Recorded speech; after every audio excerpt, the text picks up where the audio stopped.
როგორ უნდა შეარჩიოს პაციენტმა ექიმი? არ ვიცი, არ მაქვს ამაზე პასუხი. მირჩიეთ კარგი და იაფი.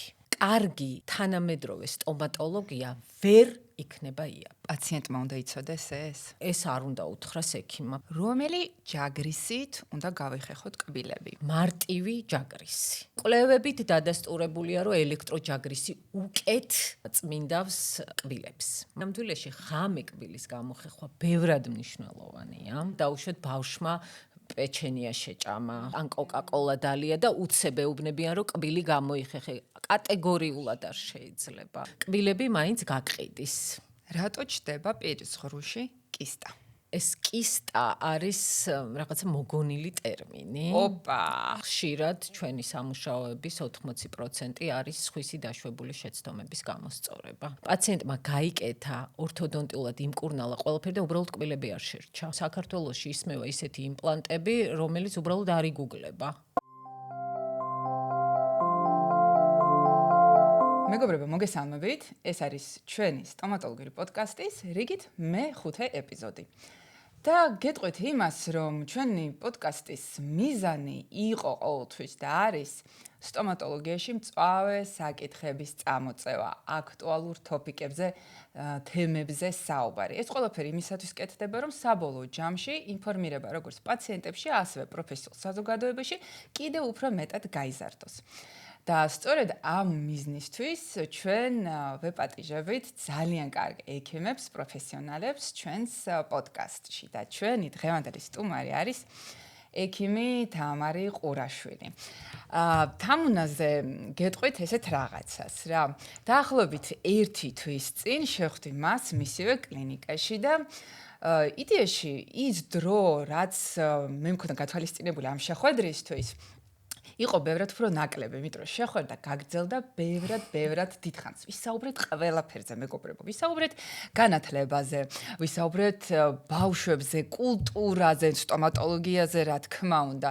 და მე ზოგადად ვაფასებ ეგეთ ადამიანებს, რომლებიც ესე ვთქვათ, გულღიად საუბრობენ სხვადასხვა თემებზე და მზად არიან, რომ ეს საკუთარი გამოცდილება გაუზიარონ სხვებსაც. და მოკლედ შეგვიძლია დავიწყოთ. თამუნა, დიდი მადლობა იმისათვის, რომ გვესტუმრე. და პირდაპირ კითხვით დავიწყებ. კი ბატონო. შენ მუშაობ ენდოდონტიაში, მუშაობ ქირურგია იმპლანტოლოგიაში და მუშაობ ასევე პაროდონტოლოგიაში. როგორ დაიწყე ეს ყველაფერი? რატომ, როდის და როგორ გახდე სტომატოლოგი? სტომატოლოგი გავხდი 17 წლის ასაკში. მაშინ ადრე ვამთავრებდით სკოლას, ვიდრე ეხლა ამთავრებენ ბავშვები. და საერთოდ არ ყოფილა ჩემი მიზანი ექიმობა. მაგრამ ეს იყო 96 წელი, რთული პერიოდი ქვეყანაში. და ეს იყო ჩემი ოჯახის დამსახურება. მე სხვა სფერო მიზიდავდა, ასე ვთქვათ, ვწერდი, ვკითხულობდი, ლიტერატურა მიყვარდა, ძალიან ინტერესიანი ბავშვი ვიყავი და მედიცინას ექიმი რო გამხდარიყავი, ამაზე არასოდეს მიფიქრია, მაგრამ მაშინდელი სიტუაციიდან გამომდინარე, ისე მოხდა, რომ დედა ჩემის რჩევას დავუჯერე. და ჩავაბარე სამედიცინოზე. მერე ავირჩიე სტომატოლოგია და როდესაც დავამთავრე 2000 წელს, ეს იყო საქართველოში ისეთი პერიოდი, რომ არაფერი არ ხდებოდა. რომ დაამთავრებდი, არც რეზიდენტურა იყო, არც შემდეგ რომ უნივერსიტეტის მერე რომ გაგეგრძელებინა სწავლა, ამის შესაძლებლობა არ იყო. რაღაცა იყო 1 თუ 2 ადგილი ორდინატურა იყო მაშინ თუ რეზიდენტურის და რაღაც უმცროსი ექიმის სისტემა იყო, ეხლა არც მახსოვს როგორ იყო, მაგრამ მე მინდოდა რომ მივხვდი რომ მეტი მჭირდებოდა. ამიტომ უცხოეთში ჩავაბარე მაგ პერიოდში ორდინატურაში და 2 წელი ვისწავლე, სადაც მივიღე ძალიან დიდი გამოცდილება. ნიშნავს ეს არა იმას თუ რომ მაშინ საერთოდ არ იყო არანაირად განვითარებული ჩვენთან სტომატოლოგია. თუ მხოლოდ განათლებაზე საუბრობ? მე მაგალითად რო წავედი, იქ ვნახე პირველად გუტაპერტში. 2000 წელს. შეიძლება აქ ერთეულები მუშაობდნენ, მაგრამ არხებს ძირითადად ვშენდნენ მაგ პერიოდის საქართველოში ან ცემენტით 60-იანი წლების ამბავია ეს, ან რეზორცი ფორმალინის პასტით. სხვა თითქმის სხვა მასალაც კი არ იყო. ეს იყო ძალიან რთული პერიოდი, როდესაც ადამიანები კბილებს არ იბჟენდნენ, მხოლოდ იღებდნენ. ხო გახსოვს ეგ პერიოდი რო იყო, აი 90-იანი წლები, კბილების გადარჩენაზე გამოდის რომ არავინ არ ზრუნავდა, ხო? და ძალიან შემიყვარდა ჩემი პროფესია, ზოგადად რასაც ვაკეთებ, სულ მინდა რომ ბოლომდე ჩავყვე ამ ამბავს და რომ ჩამოვედი უკვე 3 კლინიკა მელოდებოდა რომ დამეწყო მუშაობა. თუმცა შენ დაიწყე თერაპიით, გააგრძელე ენდოდონტით, მერე ქირურგია, პაროდონტოლოგია და მერე ქირურგია, იმპლანტოლოგია. რატომ ამდენი სხვადასხვა სფერო? მე ვფიქრობ, რომ არ არის ეს სხვადასხვა სფერო. მეც მქონია ესეთი პერიოდი, როდესაც მხოლოდ ეხლა როდესაც თერაპევტი ხარ, ხო? ორი მიმართულება იყო ძირითადად, ხო? ეს არის რესტავრაცია, ან კარიესის მკურნალობა და კარიესის გართულებების მკურნალობა, როგორიცაა პულპიტი, პერიოდონტიტი, ანუ არხების დაბჟენა, ისედაც შედის თერაპევტის კომპეტენციაში, ხო? მაგრამ და მეც ესე როდესაც თუნდაც რამე კონფერენციაზე მივდიოდი, ან აქ რაღაც ლექციები იყო, სულ რაღაც თერაპიულ თემებს ვესწრებოდი. მერე პრაქტიკიდან გამომდინარე მივხვდი, რომ ჩემი პაციენტი, რომელიც ჩემთან მოდის და მე მენდობა, თუნდაც მე რო არ ვიყო ამ კონკრეტული მიმართულების სპეციალისტი, მას ჩემგან უნდა ინფორმაცია და რჩევა რა და როგორ გაიკეთოს. აქ უკვე მივდივართ ამბავზე, როდესაც პაციენტი, შენ პაციენტს გულისხმობ, როდესაც აი პაციენტი, რომელიც შენ გენდობა ყველაფერში და თუნდაც სხვა სპეციალისტთან წავიდეს, რისი სპეციალისტი შენ არ ახარ, შენგან უნდა რომ გაიგოს, ეს გაიკეთოს თუ არ გაიკეთოს.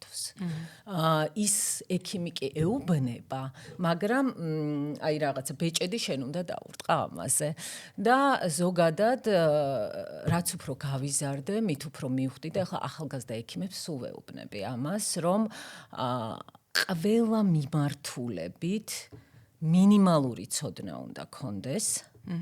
შენ შეიძლება იყოს რაღაც კონკრეტული მიმართულების სპეციალისტი, მაგრამ მერე უბრალოდ გჭირდება ეს შენს მუშაობაში. პაროდონტოლოგია, პირველი პერიოსკოლელი ვარ. საერთოდ და ამით ძალიან ვამაყობ, როდესაც პაროდონტოლოგიის ამბები დაიწყო საქართველოში, ამ მიმართულებით ძალიან წინ გავიჭერით ნამდვილად და ვამაყობ ამით. და მგონია რომ საერთოდ ყველა ექიმს უნდა ქონდეს ეს განათლება, ყველას ორთოპედს, ორთოდონტს, იმპლანტოლოგს, თერაპევტს თავისთავად, იმიტომ რომ ამის უმისოდ საერთოდ არაფერი არ არსებობს. რატომ მოდი თქვი, რატომ? იმიტომ რომ ძალიან ხშირად ყველა სამუშაოში, რაც გვინახავს, იგივე ორთოპედიულ სამუშაოებში, ადამიანებს კი აქვთ ორთოპედიული ცოდნა და უშუალოდ გვირგვინი როგორ გააკეთონ, როგორ დაქლიბონ კბილები სიტყვაზე, მაგრამ იმის იქით რა ხდება ქსოვილებში, ამის ცოდნა არ აქვთ. ამას არ გვასწავლიდნენ ჩვენ დაუშვათ არც უნივერსიტეტში და არც მერე პერიოდში და დღეს იმდენად მნიშვნელოვანია კბილის ირგვლივი ქსოვილი თავისი ყველაფრით და პლუს ამას იმდენად მნიშვნელოვანია თანამედროვე სტომატოლოგიაში კბილის შენარჩუნების ასპექტი, რომ ეს ცოდნა ყველასთვის აუცილებელია. მე მგონია, რომ პაროდონტოლოგიური ცოდნის გარეშე საერთოდ არაფერი არ უნდა გააკეთოს ექიმმა.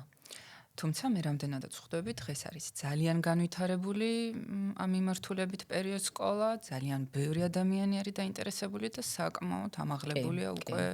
ფაქტ გავიდა 8-10 წელი, შეიძლება 8-9 გავიდა და ძალიან დიდი ნახტომია. ფაქტიურად ყველა ქალაქში დღეს არის თანამედროვე პაროდონტოლოგი, ვინც ერთ ენაზე ვსაუბრობთ. ეს ძალიან მნიშვნელოვანია. გამოდის რომ შენ ეს ვთქვათ ყველაფერში კი ხარ. არა. ასე არ ვფიქრობ, რომ ყველაფერში კი ვარ და ყოველთვის ამის წინააღმდეგი ვიყავი, რომ იყო ყველაფერში კი. ახლა რატო ავხსნი? პაროდონტოლოგია, ანუ როგორი თემაა, იცი, რომ პაროდონტოლოგია ყველას გვჭირდება. პაციენტი რომ მოდის, პირველი რასაც აკეთებ, ხო, ათვალიერებ პირის ღრუს. ამ პაციენტი მოდის ბანალურ წმენდაზე, ხო, პროფესიულ წმენდაზე. ექიმი, რომელიც არ არის პაროდონტოლოგი, უბრალოდ აკეთებს ღრძილ ზედა წმენდას და სკეილინგს, ეარფლოს, გაპრიალებას, სტანდარტი როგორიც არის, ხო?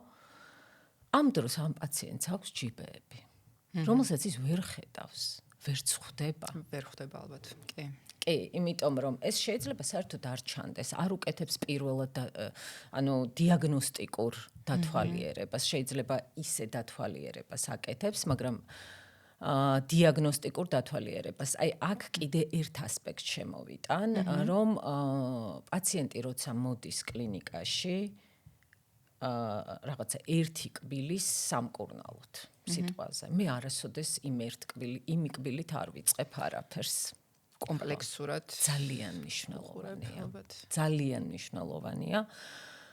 იმან შეიძლება მე გაიკეთოს, ან არ გაიკეთოს რაღაცა, მაგრამ მე აუცილებლად კონსულტაციას უწევ მის პირის ღრუსთან დაკავშირებით და არა ერთ კონკრეტულ კბილთან დაკავშირებით.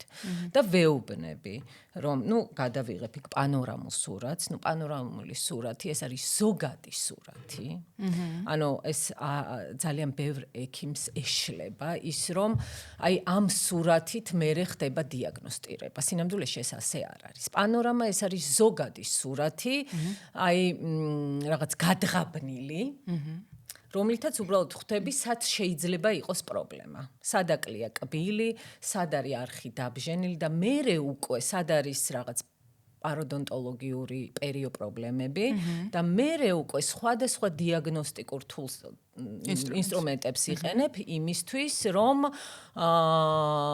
გაარკვიო კონკრეტულად რა პრობლემა აქვს. ამიტომ ეს არის ძალიან მნიშვნელოვანი და სხვათა შორის მე რასაც დავაკვირდი, ძალიან ბევრ ექიმს აქვს ეს პრობლემა. რას გულისხმობ? რომ დიდ სურათს არ უყურებენ პირის ღრუსში. კომპლექსურად. ხო. აი კონკრეტულად მოვიდა, იმპლანტი აქვს ჩასასმელი, უსმევს იმ ერთ იმპლანტს. სხვა რაღაცაზე არა გადაუღო თუნდაც კატე. ხო? და აი სხვა კბილზე რაღაც პრობლემა აქვს, მაგრამ ოკეი, მისი თემა არ არის. აი ენდოდონტიური პრობლემა აქვს. ალბათ ამისათვის საჭიროა შიდა კლინიკაში, შიდა პოლიტიკაც იყოს ასეთი. ესე ვთქვათ, ესეთი კი, სადაც პაციენტი შედის ჯერ ვთქვათ ჰიგიენისტთან, ან პაროდონტოლოგთან, შემდგომ ის ამის ამართებს შესაბამისი სპეციალიზაციის ექიმთან. ცოტა რთულია ჩვენთან ეს დანერგო, იმიტომ რომ ჩვენთან ხო როგორია, კი ახლა როდესაც პაციენტი კლინიკაში მიდის ზოგადად, ხო? მაშინ ხო შიდა გადანაწილება ეს არის კლინიკის პოლიტიკის ამბავი, ხო? ჯერ ვისთან, მაგრამ პაციენტი ამბობს, რომ მე ჩამწერეთ ქირურგთან, ჩამწერეთ ორთოპედთან, ხო? ახლა ტელეფონი ჩვენ ამას ვერ მოაგვარებ, მაგრამ იქ მე შიგნით, ამიტომ მგონია, რომ აი და კიდე რისი თქმა მინდა, აი რაღაცნაირად არსებობენ ადამიანები, ან ექიმები, რომელსაც შეუძლიათ ეს ზოგადად პაციენტს უთხრას ყველა მისი პრობლემა. ზუსტად ამიტომ უნდა იცოდე აი ეს თუნდაც პაროდონტოლოგია, თუნდაც კი არა და პაროდონტოლოგია, რომ მას აქვს პრობლემები და მერე გადაანაწილებ იმ შენ კლინიკაშია თუ სხვაგან ამ პაციენტს სხვა ექიმებთან დაუშვათ ან შენ უმკურნალებ, ხო, მაგრამ აი ეს ჩვენთან ბოლო წლებია დაიწყო აი ეს გლობალურად პირის ღრუს დაგეგმარების თემა. მანამდე ამას არავინ არ აკეთებდა და ცოტა გადართვა საჭიროა. თუმცა პროგრესი არის. მეც ხედავ ამ ნამდვილად არის. როგორც ადამიანი მომუშავე დისტრიბუციაში არის, კი, ნამდვილად არის. ნამდვილად არის, ძალიან წინ წავედით. ზოგადად როგორც ჩემი ერთი მეგობარი არასტომატოლოგი ამბობდა, რომ საქართველოში სტომატოლოგია და ოპერა ყველაზე მეტად არის განვითარებული, იმიტომ რომ მართლა ფეხს ვუწყობთ, ეხლა შენც ხო იცი, თანამედროვე სტომატოლოგიას და არაფრით არ ჩამოვუვარდებით მსოფლიოს არანაირად. მინდა გითხრა, ფეხს ვუწყობ და გვერდ მივდივართ. რა თქმა უნდა არსებობს იქ რაღაცა პრობლემები, ვიღაცა შეიძლება არ იყოს ესე, მაგრამ ზოგადად თანამედროვე ქართული სტომატოლოგია ფეხდაფეხ მიყვება და გვერდით დგას მსოფლიო დონის სტომატოლოგიასთან. კი, და სხვათა შორის ბევრი სოციალური კამპანიაც კეთდება სხვადასხვა სტომატოლოგიური კლინიკების მიერ, მახსოვს ლისის ტბაზე იყო, თუ არ ვცდები, აბანოთუბანში იყო პაციენტების ინფორმირებულობა, ეს ძალიან მნიშვნელოვანია, იმიტომ რომ პაციენტმა არ იცის, აი რო გადავიდეთ იმ თემაზე, ვისთან მივიდეს. და სულ ვამბობ, რომ უნდა გაგიმართლოს, რომ მოხვდე პროფესიონალ სტომატოლოგს. უყურე რა არის აქ საინტერესო. შენ ხარ სოციალურად ძალიან აქტიური ადამიანი და დარწმუნებული ვარ, რომ იცი არსებობს ბევრი სტომატოლოგიური ჯგუფი, სამედიცინო ჯგუფი, სადაც გაწევრიანებული არის როგორც ექიმი, ასევე პაციენტი. პაციენტი სვამს რაღაც აქტუალურ რაღაც თავისთვის მწვავე საკითხებს და ხშირად ხდება, რომ ექიმებიც პასუხობენ და რაღაც გარკვეულ რეკომენდაციას იძლევენ. აი აქ ზუსტად მინდა დავუკავშირო ეს შენი კითხვა, ჩემს კითხვას. როგორ უნდა შეარჩიოს პაციენტმა ექიმი? შენ ახსენე, რომ რეგიონებშიც უკვე ძალიან ბევრი თანამედროვე ტექნოლოგიაც არსებობს, ძალიან ბევრი კარგი ექიმის სტომატოლოგიც, რომელიც იცნობს ამ თანამედროვე პროტოკოლებს. როგორ უნდა შეარჩიოს პაციენტმა ექიმი? მაშინ, როდესაც ასე ძალიან აქტიურია დღეს ინტერნეტი. ძალიან რთული კითხვა. მაინც, იმიტომ რომ მეც ვარ რა თქმა უნდა ამ ჯგუფებში, მეც ხედავ პაციენტები ძირითადად სვამენ თავიანთ პირად პრობლემებს, ხო? დაუშვათ რაღაც მაქვს ეს და ეს პრობლემა და რას მირჩევთ.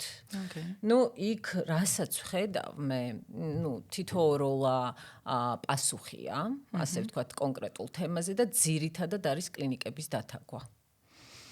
რაც გულისხმობს იმას, რომ მოდი ჩემთან. მოდი, არა, ანუ საერთოდ არაფერს აი პაციენტმა დასვა მაგალითად, რომ რაღაცა ტკივა კბილი, აი რაღაცა, ხო, ანუ მოდი აქ, ანუ ტკივა კბილი, ამ საღამოს რაღაცა რა გავაკეთო და ამ დროს პასუხს კი არცემს ეს ექიმი, ან ვინც არის, არ ვიცი, ანუ მის პრობლემაზე, რომ რა გააკეთოს, აი ტკივილს ამ საღამოს რითი უშველოს, არამედ რაღაცა თაგავს რაღაც კონკრეტულ კლინიკას. ეს ცუდია თუ კარგია?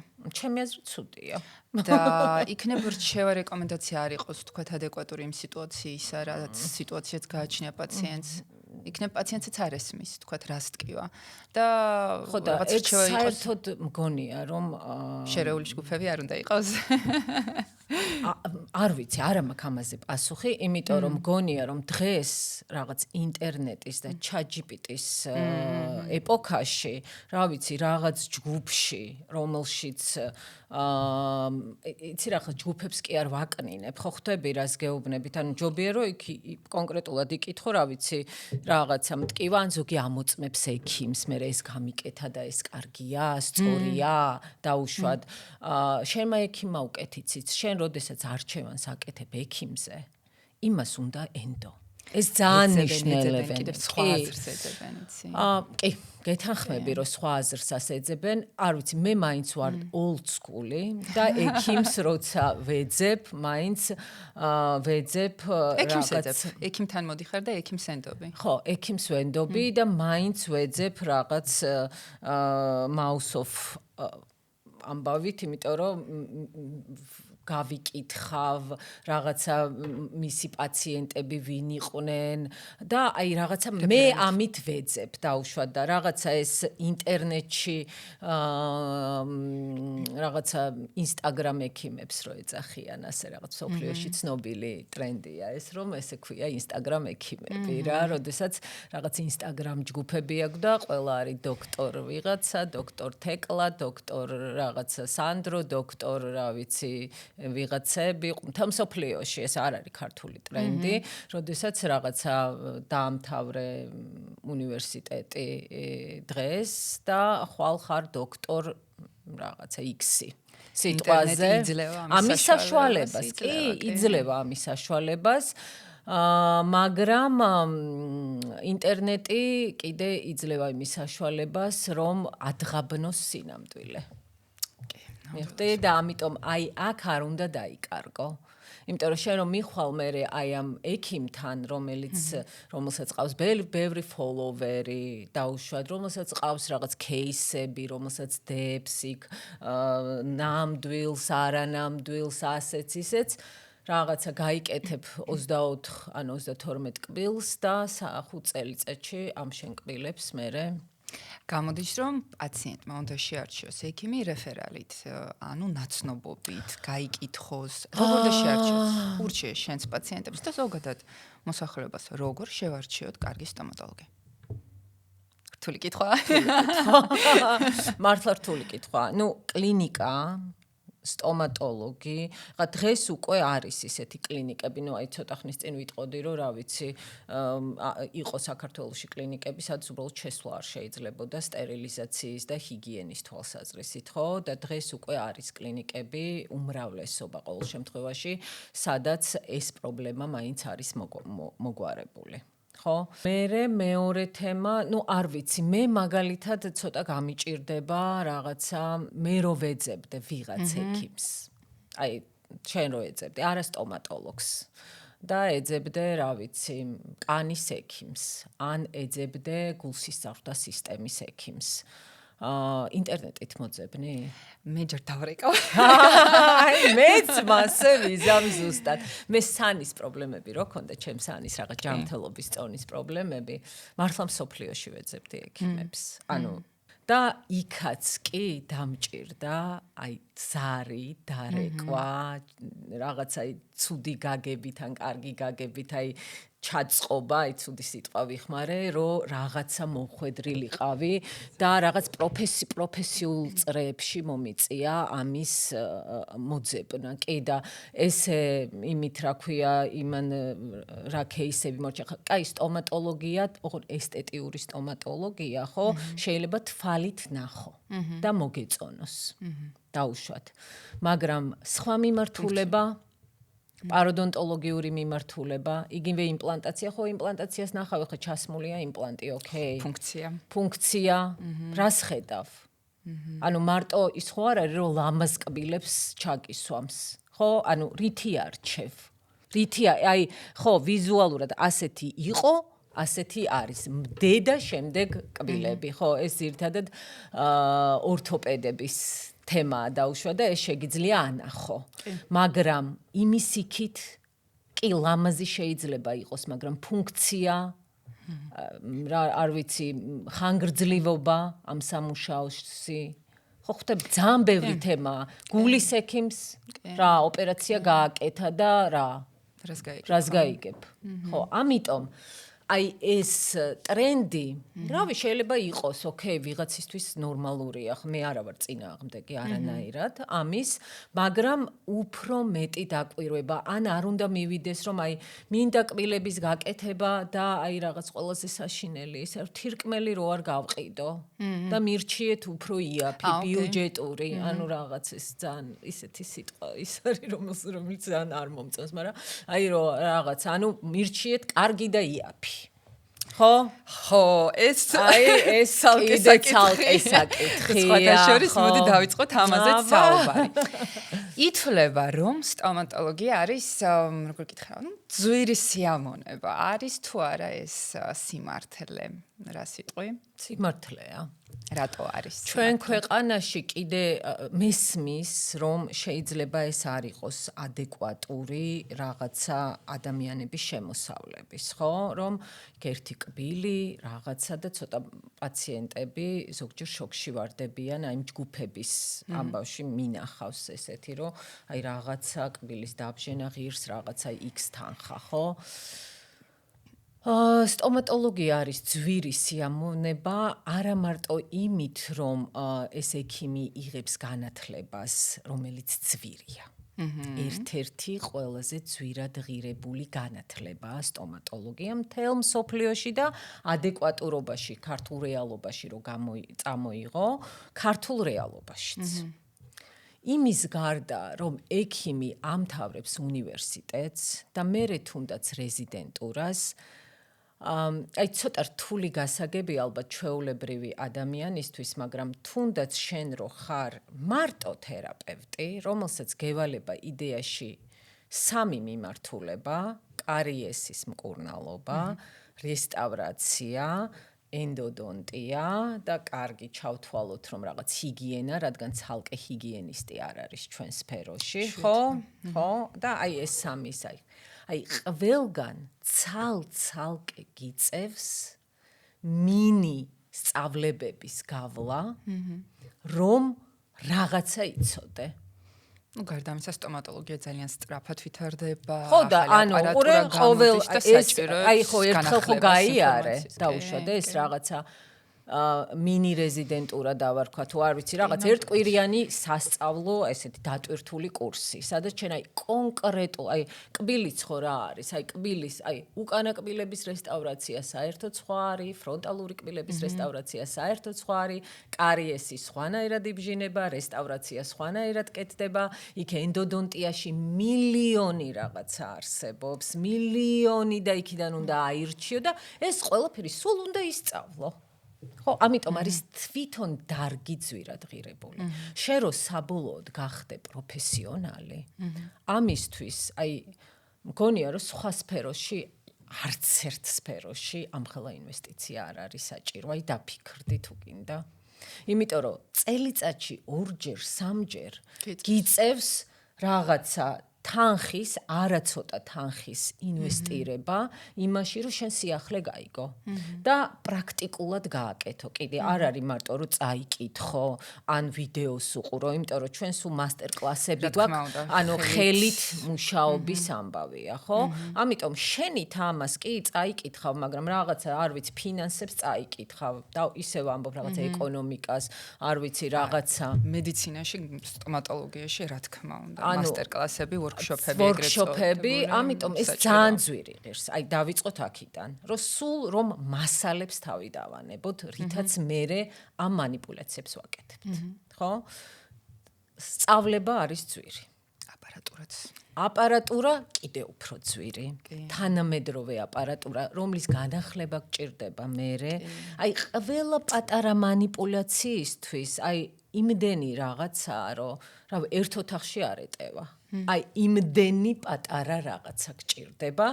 სახარჯი მასალა და ნუ აპარატურაც, ხო? აი ძალიან ბევრი. აი იმპლანტსაც კი რო ჩასვა, მერე კი შეგიძლია რომ ინტეგრაცია ნახო იქ.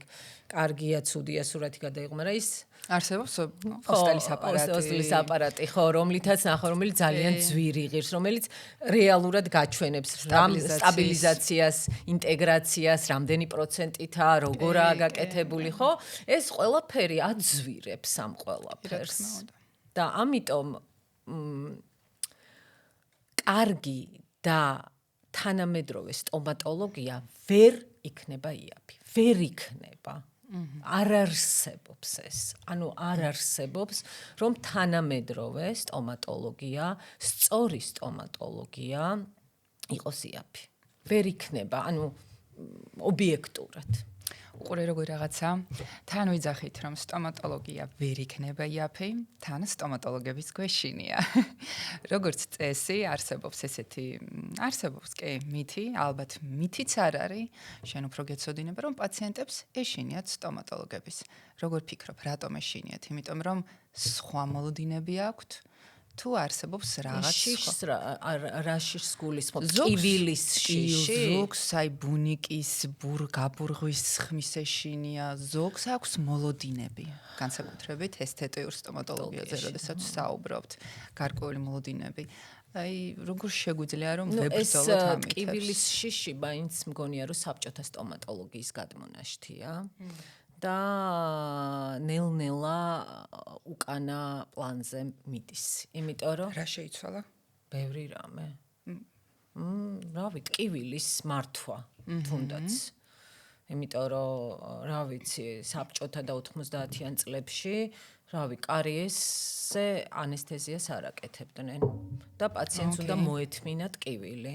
და ამიტომ მიდიოდა ბოლომდე, სანამ ამ ყელს წამლებით იყუჩებდა, რომ ბოლოს ამოღების დროს უკეთებდნენ ანესთეზიას. უიდედა. ნუ აი რა კარგი არ შევესწარი.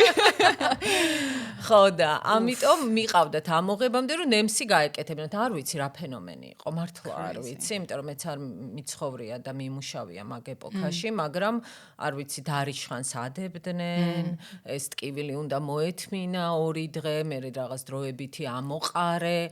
აი ეს კიდე, აი დღესაც რომ მესმის ზოგჯერ აი ესეთი ექიმი მესმის. არ მინდა დავიჯერო, არ მინდა. მე მესმის გამიგია, რომ ექიმა მითხრა, რომ ამოიყარე დროებითი რაღაცა ქინძის თავით.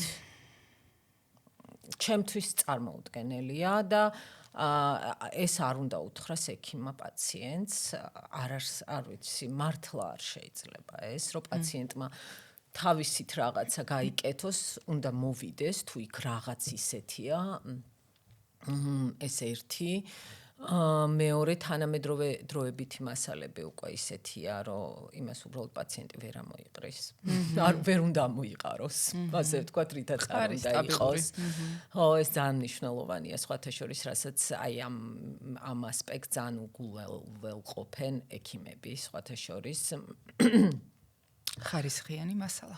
ხარისხიანი დროებითი მასალა თუნდაც ეს ძალიან მნიშვნელოვანია, რომ იქ ჰერმეტულობა იყოს დაცული, ეს ახლა უკვე ცოტა პროფესიული მიმართულებაა და პაციენტი ვერ გაიგებს ამას, მაგრამ ძალიან მნიშვნელოვანია ხარისხიანი დროებითი მასალა და ხშირად ეს ხარისხიანი დროებითი მასალა უნდა იყოს ჩვეულებრივი სხივგამყარებადი ბჟენი. პაციენტმა უნდა იცოდეს ეს? პაციენტი შენი აზრით უნდა ერკვეოდეს ამაში? ვერა, პაციენტი ამაში ვერ გაერკვევა. ეს არის ექიმის კომპეტენცია, პაციენტი ამაში ვერ გაერკვევა, ამიტომ ეს ზუსტად სწავლა, განათლება, თანამედროვე მიდგომები, ენდოდონტიის მერე მართვა, შეიძლება გააკეთო ფანტასტიკური ენდოდონტია. თავისი ირიგაციის პროტოკოლით, ყველაფრით და იმის გამო, რომ შენ პაციენტი გაუშვი დროებითი ბჟენით, იმიტომ რომ დრო არ ქონდა, რომ რესტავრაცია გაგეკეთებინა იმავე დღეს და ერთი კვირით პაციენტი გაუშვი ბანალური დროებითი ბჟენით, შენ ეს ფანტასტიურად გაკეთებული ენდოდონტია უკვე დაინფიცირდა. და რა ვიცი, 1 წლის მერე პაციენტს აქვს პერიოდონტიტი. იდეალურად და ყველაფერი. შენ იცი, რომ პროტოკოლი ყველაფერი სწორად გააკეთე. რენტგენში, კატეზე, ყველგან ყველაფერი იდეალურადაა, მაგრამ ინფიცირებული არხები. აი, ყველა ნიუანსი ძალიან მნიშვნელოვანია. გასათვალისწინებელი და ეს გასათვალისწინებელი და ხო შენ შეიძლება ვერ მიხვდე, იმიტომ რომ ესე გასწავლის დროებითი და აი ყველა ამ ახალ მასტერკლასზე, ამ ახალ გაიდლაინებში, რომელიც მოწოდებულია ყოველ 2 წელიწადში ერთხელ თუ როგორცა, სულ ამას სწავლობ. სულ სწავლობ. აი რავი, ჩემი შვილები მეუბნებიან, როდის დამთავრდება ეს, სულ სწავლობ. საუკეთესო ინვესტიცია არის სწორედ რომ ის ინვესტიცია, რომელიც შენივე ცოდნაში. მე სულ ასე ვეუბნები ახალგაზრდა ექიმებს. მესმის, რომ შესაძლოა რომ შენი შემოსავლის, ძვირი ღირს ეს ყველაფერი, მაგრამ აი ახალგაზრდა ექიმი რო ხარ, არა გაქვს იმდენი შემოსავალი, დაუშვათ, ხო? მაგრამ შენი შემოსავლის 10% აი ეს არის ძალიან კარგი რჩევა სხვათა შორის, კი. ხო, არ აქვს მნიშვნელობა, შენ ხელფასი გაქვს, რა ვიცი, 1000 ლარი, 2000 ლარი თუ 10000 ლარი, 10%. შენი ყოველთვიური შემოსავლის 10% უნდა გადადო შენ განვითარებაში. მეტი არა. და სრულიად საკმარისი იქნება, რომ ნაბიჯ შენ მიხვიდე მერე იმ კატეგორიის ექიმამდე, რომელსაც მერე თავისუფლად შეუძლია ყველა workshops დაესწროს. კარგი რჩევა, 10%. 10%. სრულიად საკმარისია. სრულიად საკმარისია. მშვენიერი. მოდი დავუბრუნდეთ ბაზას, საბაზისო საკითხებს. რამოდენიმე კითხვა მექნება შენთან. რომელი ჯაგრისით უნდა გავეხეხოთ კბილები? მაგარი, რბილი ჯაგრისით თუ საშუალო ჯაგრისით? ირიგატორი რა დროს უნდა გამოვიყენოთ? ჯერ უნდა გავიხეხოთ კბილები ჯაგრისით და მერე ირიგატორით თუ პირიქით კბილის ძაფსეც მაინტერესებს შენი აზრი? ზოგადად რამდენჯერ დღეში უნდა გავიხეხოთ კბილები? ჰიგიენა. ჰიგიენა, კი. სახლის ჰიგიენა. სახლის პირობებში, კი. კბილის ჯაგრისი უნდა იყოს რბილი. ერთმნიშვნელოვნად. მაშინ, როდესაც ყველას გონია რომ პირიქით უნდა იყოს მაგარი. იმიტომ რომ კარგად გაიცნდება. მაგარი კბილის ჯაგრისის გამოყენება პირის ღრუში, რასაც ქვია მაგარი hard კბილის ჯაგრისის გამოყენება პირის ღრუში საერთოდ არ შეიძლება და ეს ჯაგრისები განკუთვნილია პროტეზის და მოსახსნელი კონსტრუქციებისთვის. საშუალო კბილის ჯაგრის იყენებს ადამიანები, ვისაც არ აქვს პირის ღრუში არანაირი პრობლემა. საერთოდ და ცოტა ნადების მოცილების პრობლემა აქვს, მაგრამ ესეთი ადამიანი ცოტაა. ამიტომ ძირითადად პაციენტმა უნდა გამოიყენოს რბილი კბილი, ყველას უყვირს. ეხლა რო ამას ვეუბნები, იმიტომ რომ ყველა პაციენტს გონია რომ საშუალო, ანუ რაღაც საშუალო სტატისტიკა, ხო იცი, ესეთი საშუალო უნდა გამოიყენოს. ბილი, თუმცა ეხლა თანამედროვე ეს ტექნოლოგიები ამ ჯაგრისის დამზადების არის ისეთი, რომ ეს ჯაგრული არის რბილი, ეს არის აქ მნიშვნელოვანი, მაგრამ არის ბევრი. ბევრია, კი. და ამიტომ ეს ჯაგრისები, რომელსაც აქვს ეს ჯაგრული, ყველას აწერია როგორც წესი, აქვს 3500, 5900, უკვე 12000-იანიც არსებობს. არა, ესეც არ არის. მაინც საბოლოო ჯამში ექიმა უნდა შეურჩიოს პაციენტს ჯაგრისი. ეს ძალიან მნიშვნელოვანია. თავისით რო არ იყიდოს, რაც მოეწონება ვიზუალურად. იქ ძალიან ბევრი პაციენტი ამბობს, რომ ჯაგრისი, რომელსაც აქ იქ რაღაც რეზინები, ბევრი რაღაცები, ეს თითქოს ეს მაინც უფრო ეს რეკლამის ის არის, ხო იცი, ბევრი მარკეტინგული, რო აი ბევრი რაღაცა რო აქვს, ეს უკეთესია. სინამდვილეში ასე არ არის. ანუ მარტივი ჯაგრისი. არის ყველაზე კარგი, რბილი, რადგან, ახლა რატო? ვინც იხეხავს საშუალო ჯაგრისით და არასწორად იხეხავს, ეს ადამიანები აზიანებენ თვითონ ღრძილს და კბილის მაგარ ქსოვილს, ანუ ემალს. ძალიან ხშირად არასწორი ხეხვის გამო ჩნდება არაკარიესული დაზიანებები და ემალის ეროზიები.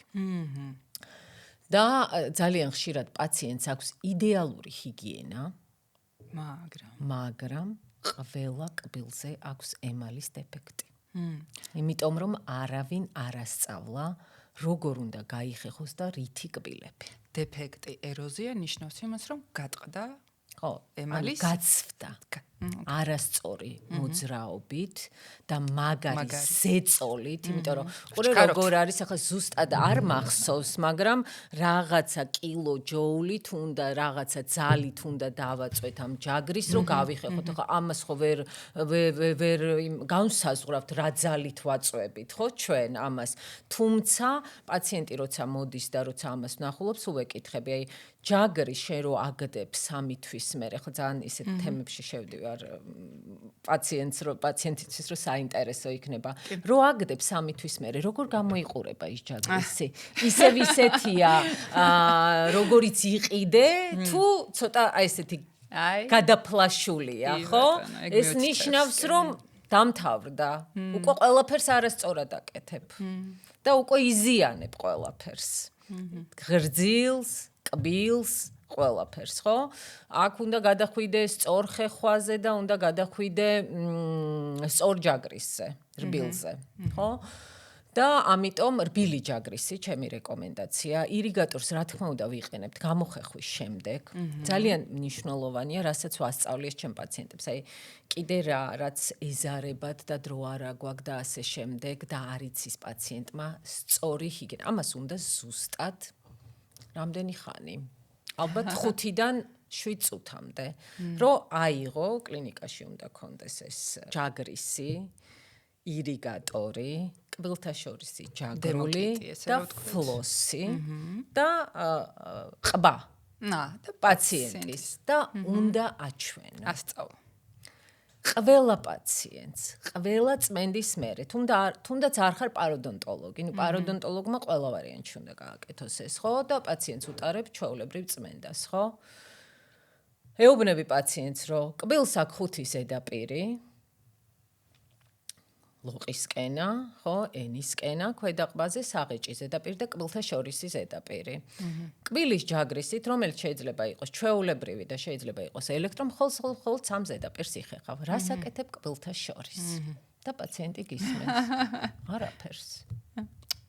და საჩდება ყველაზე ხშირად კარიესი? სწორედ რომ კბილთა შორის.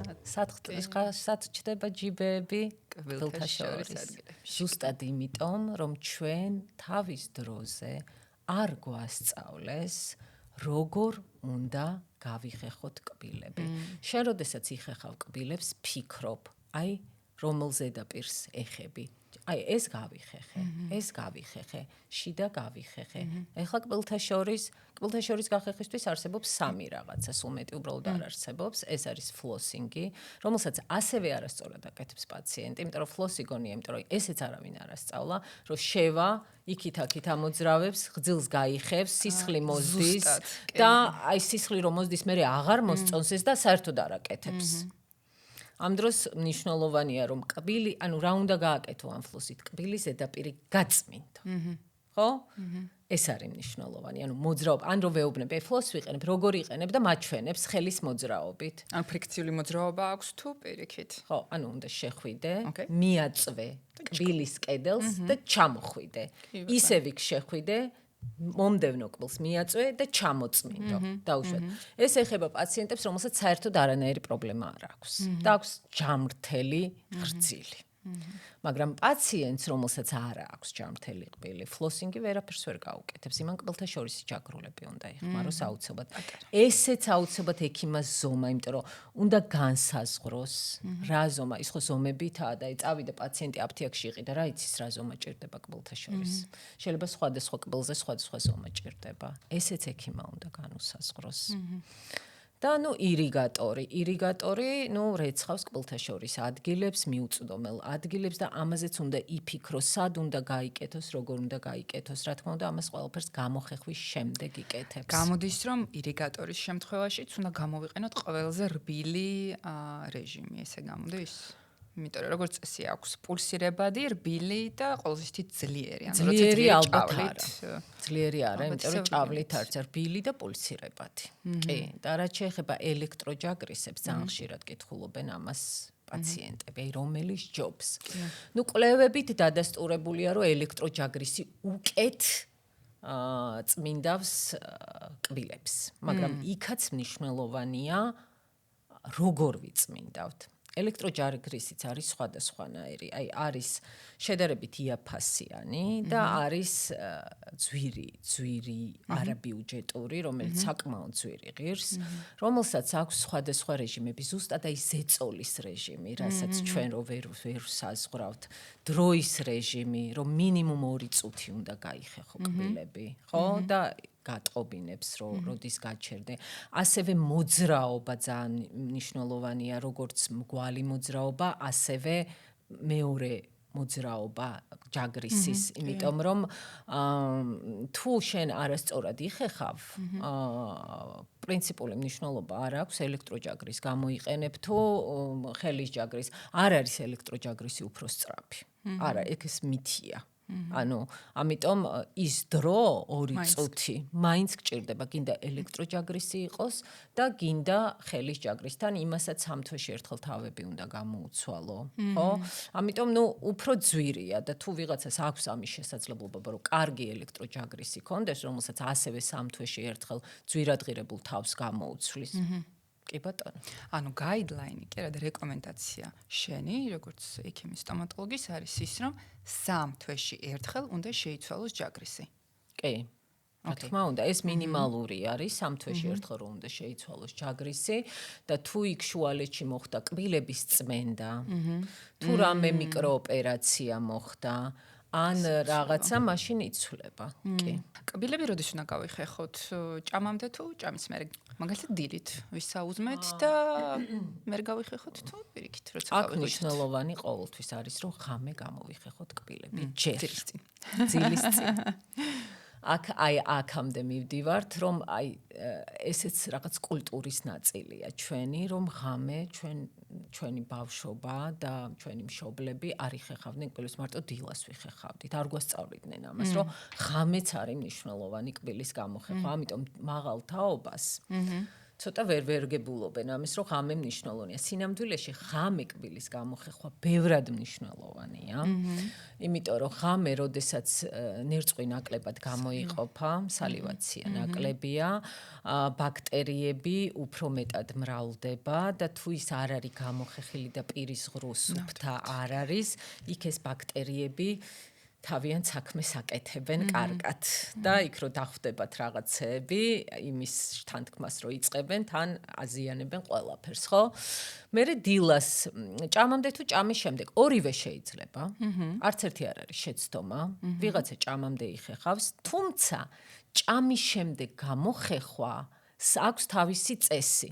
ეგრევე არ უნდა გამოიხეხო. მინიმუმ ნახევარი საათი. რატო? იმიტომ რომ ეხლა ძალიან რთული განსასაზღვრია შენ რაც ჭამე იქ რაღაც მჟავე ტუტე ბალანსი როგორია ეს როგორია ანუ იმას ხო არ დაიწყებ ახლა შენი საკვების იმას რაღაცა ქიმიურ ანალიზს ხო ამიტომ ის რო ეხება კბილის პასტა ხო იქ ხდება იმის პირიქით შეზელვა ასე ვთქვა და ამიტომ აი ეს რაღაცნაირად pH ბალანსი უნდა აღდგეს პირის ღრუში და მხოლოდ მერე სასურველი ან დაუშვათ ბავშვმა პეჩენია შეჭამა, ხო, რომელიც ძალიან ცუდია. პირის მაგას ჯობია რაღაც ვაფლი, რომელიც ეკვრება კბილებს, ან კოკა-კოლა დალია და უცებ ეუბნებიან, რომ კბილი გამოიხეხე. კატეგორიულად არ შეიძლება. რაღაცა დრო უნდა გავიდეს, იმიტომ რომ იქ ხდება ქიმიური რეაქციები და პირიქით უარესია ეს. ამიტომ ეს არის მნიშვნელოვანი რო ჭა. ზოგადად ითვლება, რომ ყველა ჭამის მერე კბილის გამოხეხვა იქ არის ძალიან კარგი, მაგრამ თანამედროვე ეპოქაში ახლა ამის დრო, ნუ ვიღაცები აკეთებენ, ვისაც ამის დრო აქვს, უდევ ჩანთაში ჯაგრისი და ნუ ჭამის მერე კიდე ნახევარ საათში როგორ სადღაც შეხვიდე, გამოიხეხო, ეს ნუ რთულია ახლა ამის დამენეჯმენტება, ამიტომ დილა საღამო სრულიად საკმარისია. თან ის ადამიანები, ვინც ესე გიჟივით იხეხავენ კბილებს და აი ზუსტად იმათ აქვთ აი ეს ეროზიების პრობლემა, იმიტომ რომ აი დღეში უჯერ ხოვი და ჩქარა, არასწორი ჯაგრის არასწორი და იქ მიდის უკვე კარგი ჰიგიენა აქვს, მაგრამ კბილებზე პრობლემები აქვს, ხო? ამიტომ აი რაღაც ბალანსი უნდა იყოს და სტანდარტი დილა საღამოს ეს არის ნორმა. თამუნა სახლის პირობებში პირის ჰიგიენაზე ჩვენ ვისაუბრეთ, მაინტერესებს კლინიკაში მისვლის ვიზიტების, ესე ვთქვათ, რაოდენობა რა უნდა იყოს წელიწადში. იძახიან, რომ წელიწადში ორჯერ უნდა მევიდეს პაციენტი. და რა ხდება ამ შემთხვევაში, როგორია დიაგნოსტიკა? ჩემთან პაციენტი რომ მოდის, დაუშვათ მოდის პაციენტი, რომელსაც ჭირდება პირის ღრუს მოწესრიგება. ხო? რა თქმა უნდა ვიწყებთ ჰიგიენით, მერე რო გაიკეთებს ყველაფერს, ამ პაციენტს აუცილებლად თუ ის არ არის პაროდონტოლოგიური პაციენტი, ვიბარეთ 6 თვეში ერთხელ. სპეციალური, ანუ ეს კლინიკაში არის დარეგულირებული, სპეციალური გადაისურება ხოლმე 6 თვის მერე ვიზიტების კალენდარში ავტომატურად და 1 თვით ადრე ურეკავთ პაციენტს და აუცილებლად ვეუბნებით, რომ მას შემდეგ თვეს სჭირდება ვიზიტი სტომატოლოგთან და ეხლა არავინ არ იცის 6 თვის მერე სად იქნება, როდის ცალი, ამიტომ წინასწარ დროს ვერ განუსაზღვრავ და წინა თვეს ხდება მომავალი თვის ვიზიტის დაგეგმარება. და ეს ძალიან კარგია მონიტორინგისთვის, ძალიან კარგია პაციენტისთვის და ძალიან კარგია კლინიკისთვისაც. და მე მყავს უკვე პაციენტები, რომლებიც უკვე წლები დადიან მხოლოდ 6 თვეში ერთხელ კბილების პროფესიულ წმენდაზე. იმდენად მოწესრიგებული აქვთ ყველაფერი, რომ აი რა ვიცი, 4 წელია მაგალითად პაციენტი დადის მხოლოდ 6 თვეში ერთხელ პროფესიულ წმენდაზე. თუ სადმე რამე შევამჩნიე დაწყებითი პრობლემა, მაგრამ როდესაც ესეთი მოწესრიგებულია პაციენტი, რომელიც ყველაფერს მოიწესრიგებს, ხო? ფაქტიურად არაფერი არ ემართება.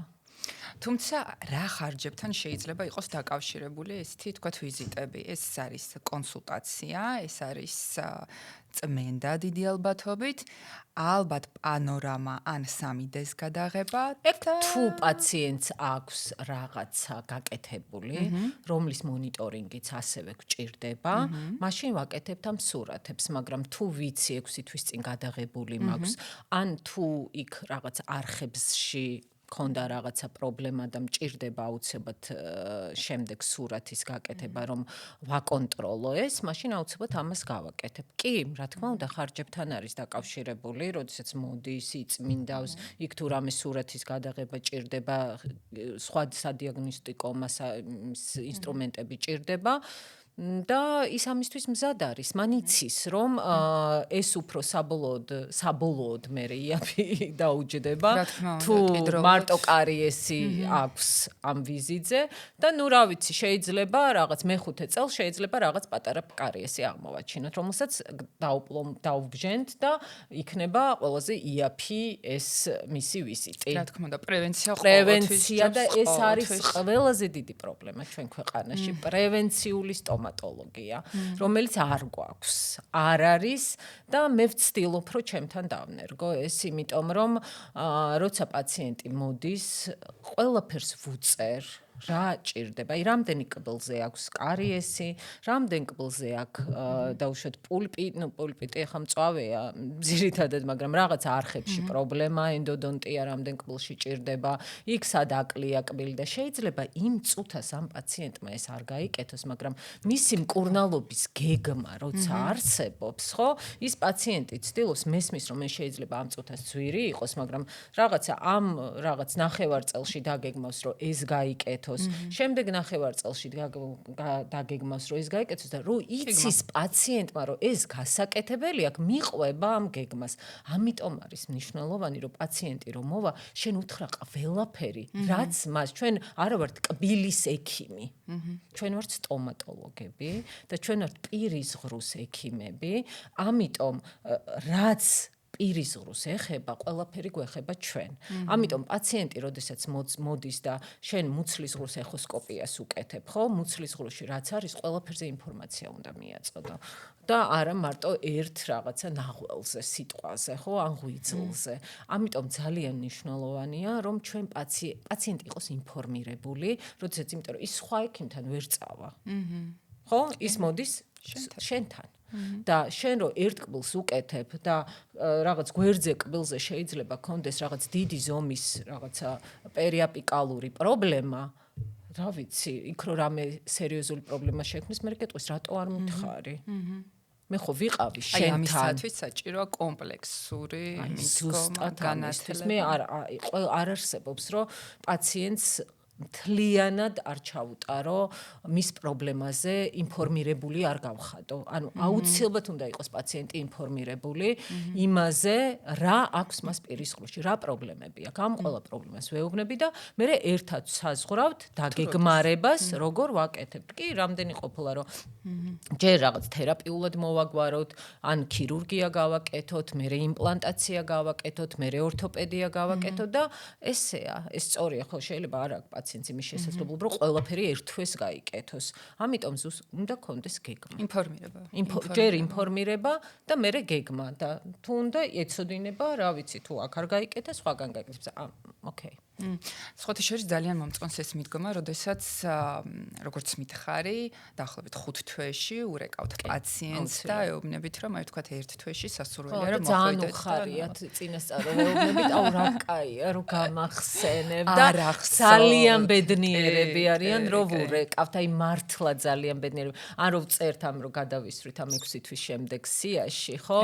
აი აუ რა კაია და რაღაცა ძალიან ბედნიერები არიან. შეიძლება იმ წუთას იმ თვეს ვერ მოვიდა, მაგრამ მე შემდეგ თვეს მაინც მოვა, იმიტომ რომ ის კიდე, ანუ აქ ვერ მოვიდა მაისში, მაგრამ ოკეი, რაღაც ქვეყანაში არ იყო, მოუწია გასვლა, ან რაღაცა, ან არცალია. ნუ ივნისის დასაწყისში მოვა, ანუ იცის რომ უნდა მოვიდეს. ეს არის ძალიან დიდი პლუსი და რატო უხარია პაციენტს, იმიტომ რომ დღეს რითმი არის მაღალი და შეიძლება უბრალოდ ჩვენ არ გვახსოვდეს რომ გვიწევს ესა და ეს და სხვათა შორის და აი მინდა გითხრა რომ 100%-დან 95% მოდის. აუ რა კარგია.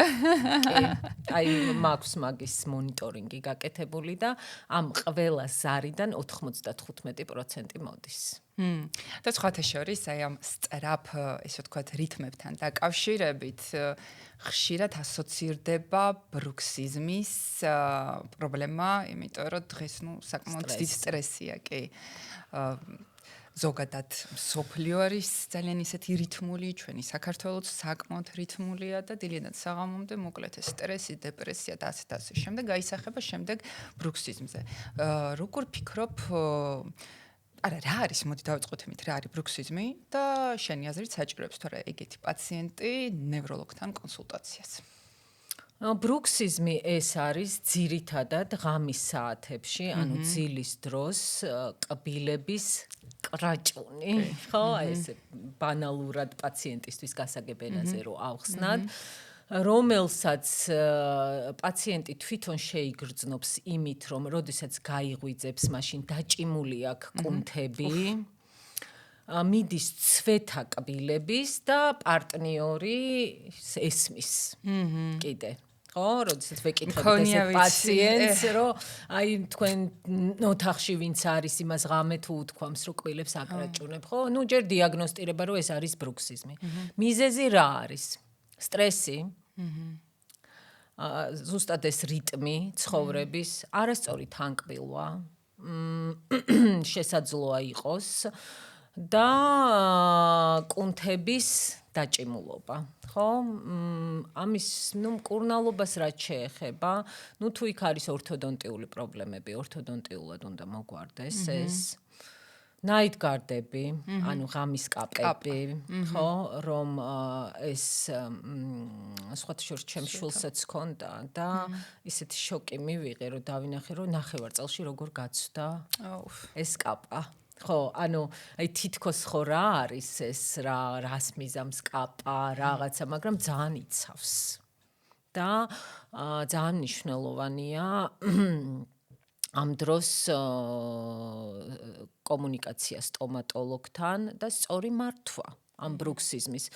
შეიძლება არც არაფერი არ დაჭირდეს სამკურნალოდ. ნუ ეხლა ნევროლოგთან კონსულტაცია, ხა არ ვიცი, ნევროლოგი რამდენად სწორი ტერმინია, მაგრამ თუ ამ პაციენტს აქვს რაღაცა ეს სტრესის მოხსნა, ვისაც შეუძლია, ეს იქნება ფსიქიატრი, იქნება ფსიქოლოგი, იქნება თუ ნევროლოგი იქნება, რა თქმა უნდა, ესეც მნიშვნელოვანია.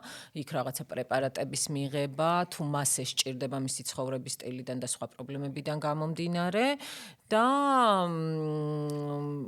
პლუს სტომატოლოგის ჩარევა, თუნდაც პრევენციის მიზნით, რომ კბილების ცვეთა არ წავიდეს ახალგაზრდა ასაკში. ბრუქსიზმი როცა აქვს პაციენტს, პირველი ვის უნდა მიმართავს? სტომატოლოგს.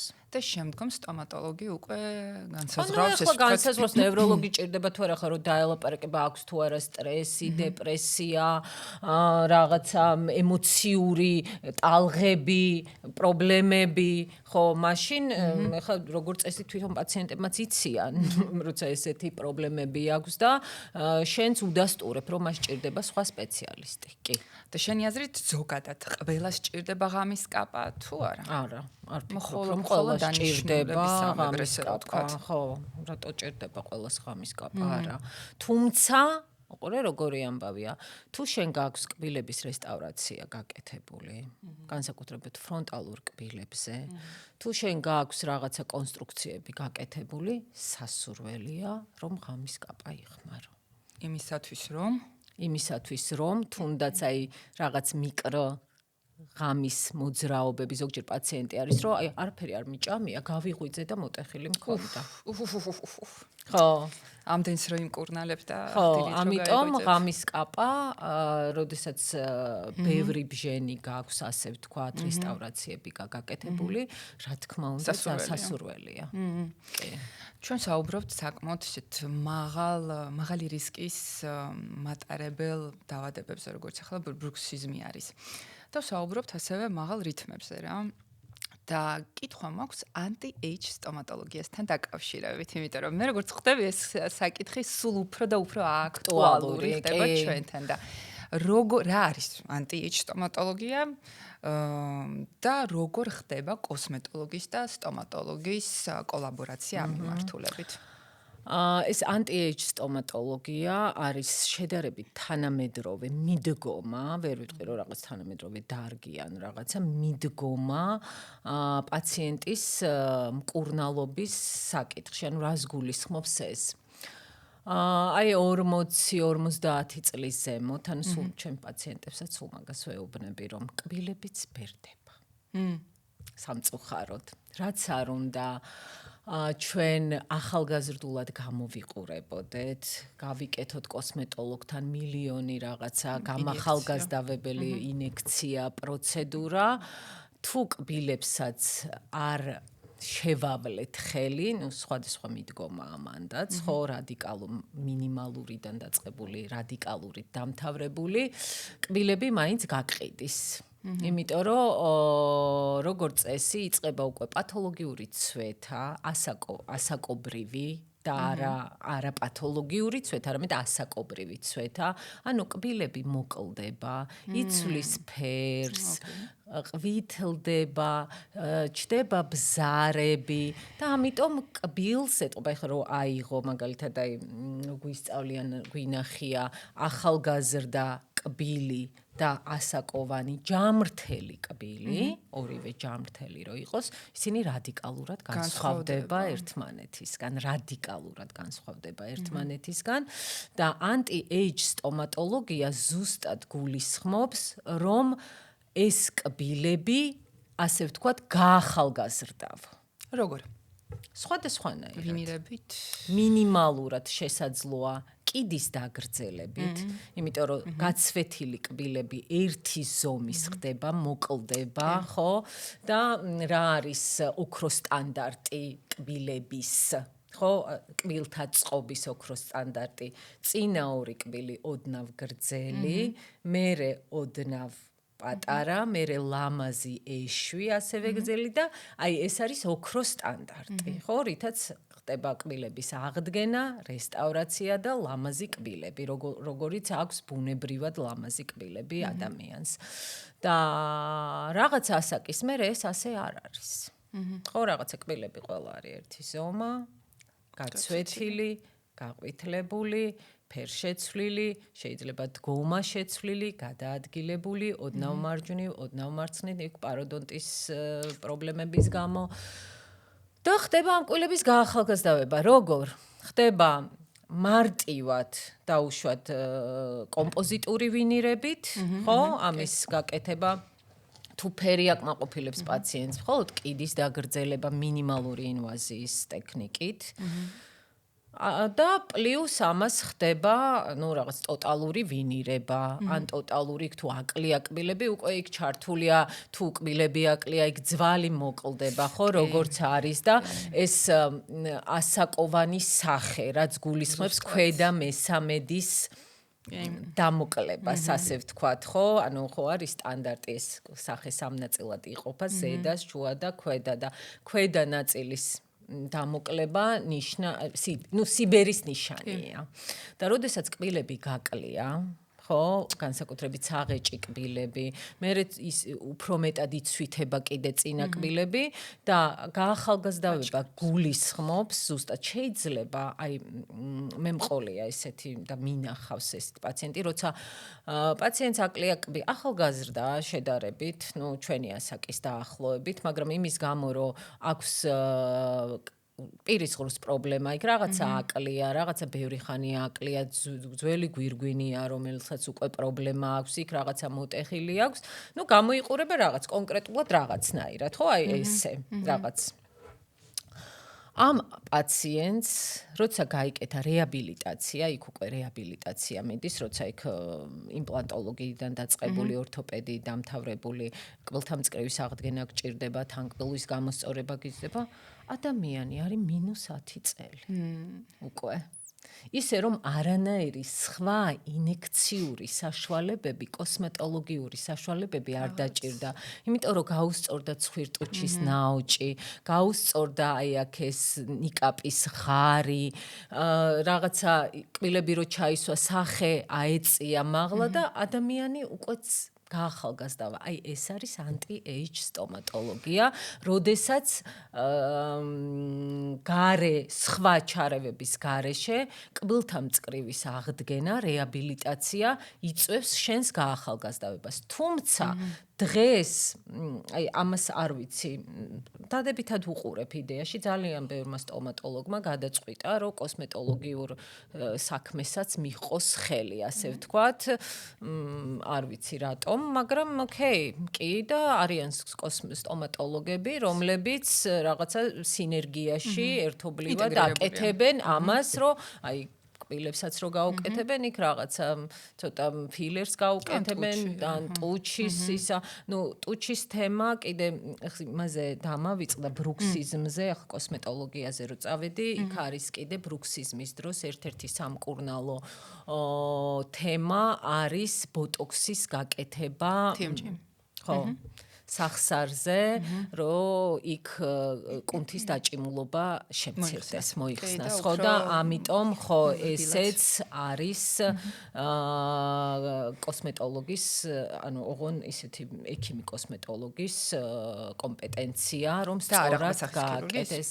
ყვასახის ქირურგისაც მათ შორის, კი, რა თქმა უნდა, ოღონ ეხლა არ ვიცი, უნდა იყოს ამაში კომპეტენტური, ეხლა ცხოვრებაში თუ ბოტოქსი არ გაუკეთებია და არ იცი სად გააკეთოს და სხვა მიმართულებით ყვასახის ქირურგია, ასე ვთქვათ, ეხლა რაღაცა კლინიკაში დიდ ოპერაციებს აკეთებს, შეიძლება არ იყოს, არ იცოდეს ეგ თემა. ვინც არის კომპეტენტიდან გამომდინარე, ხო.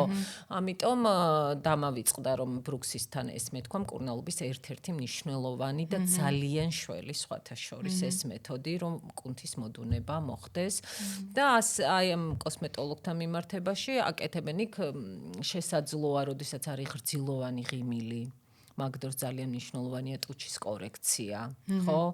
როდესაც ღრძილოვანი ღიმილის დროს შეიძლება რაღაც ოპერაციები პაროდონტოლოგიური გააკეთო, ხო? ღრძილის კორექცია გააკეთო და შესაძლოა საერთოდ ღრძილის კორექციის გარეშე ტუჩის კორექციით მოხდეს ღრძილოვანი ღიმილის დაფარვა. ასე რომ რაღაცა ეს კოლაბორაცია მნიშვნელოვანია. მოდი ოდნავ მეტი ვისაუბროთ ღრძილოვან ღიმილზე. მე პირადად მაქვს. მე ვთვლი, რომ ეს ძალიან ლამაზია, მაგრამ სხვადასხვა ადამიანებს აქვს სხვადასხვა მიდგომა. ზოგს სურს, რომ ოდნავ, ეს ვთქვათ, მოხდეს ამის კორექცია. როგორ ხდება ამის კორექცია? ერთია, რომ ტუჩის, ეს ვთქვათ, ტუჩით შეიძლება დაიფაროს, კიდევ რა შეიძლება ხდება ესე, რა თქმა უნდა, იმიტომ რომ როდესაც გააჩნია ღრძილოვანი ღიმილი, რამდენი მილიმეტრია. ასე ვთქვათ, ღიმილის მერე, რა არის ღრძილოვანი ღიმილი? მოდი ახლა რომ ავხსნათ, ეს არის, როდესაც პაციენტი იღიმება ცოტა მეტად ან ბევრად მეტად უჩანს ღრძილი, ვიდრე ეს ესთეტიურად ვიღაცისთვის დამაკმაყოფილებელი იყოს. ეს არის სრულიად კოსმეტიკური და სრულიად სუბიექტური ამბავი, იმიტომ რომ ვიღაცა შეიძლება, ეს არ არის სამკურნალო манипуляция არანაირად.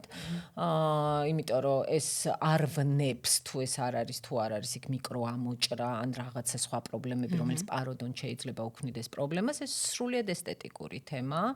ამიტომ ამ ღრძილოვანი ღიმილის კორექცია ხდება მხოლოდ არა მარტო მხოლოდ არა, მაგრამ პირველი ეტაპი ეს არის ღრძილის კორექტირება, ანუ ზედმეტი ღრძილის მოკვეთა, თუმცა აქ შესაძლოა მხოლოდ ეს ზედმეტი ღრძილის მოკვეთა არ იყოს საკმარისი და ძვალზეც შეიძლება манипуляция საჭირო გახდეს, თუ მეტია საჭირო, ანუ იქ მთელი გათვლებით არის ეს გასაკეთებელი, ეს პაროდონტოლოგიური ოპერაცია, პერიოპერაცია. მეორე კიდე შესაძლებელია ორთოპედიულად გვირგვინის დაგრძელებით, თუმცა მანამდე წინასწარ ეს ღრძილის კორექცია საჭიროა, კი, აუცილებელია, კი.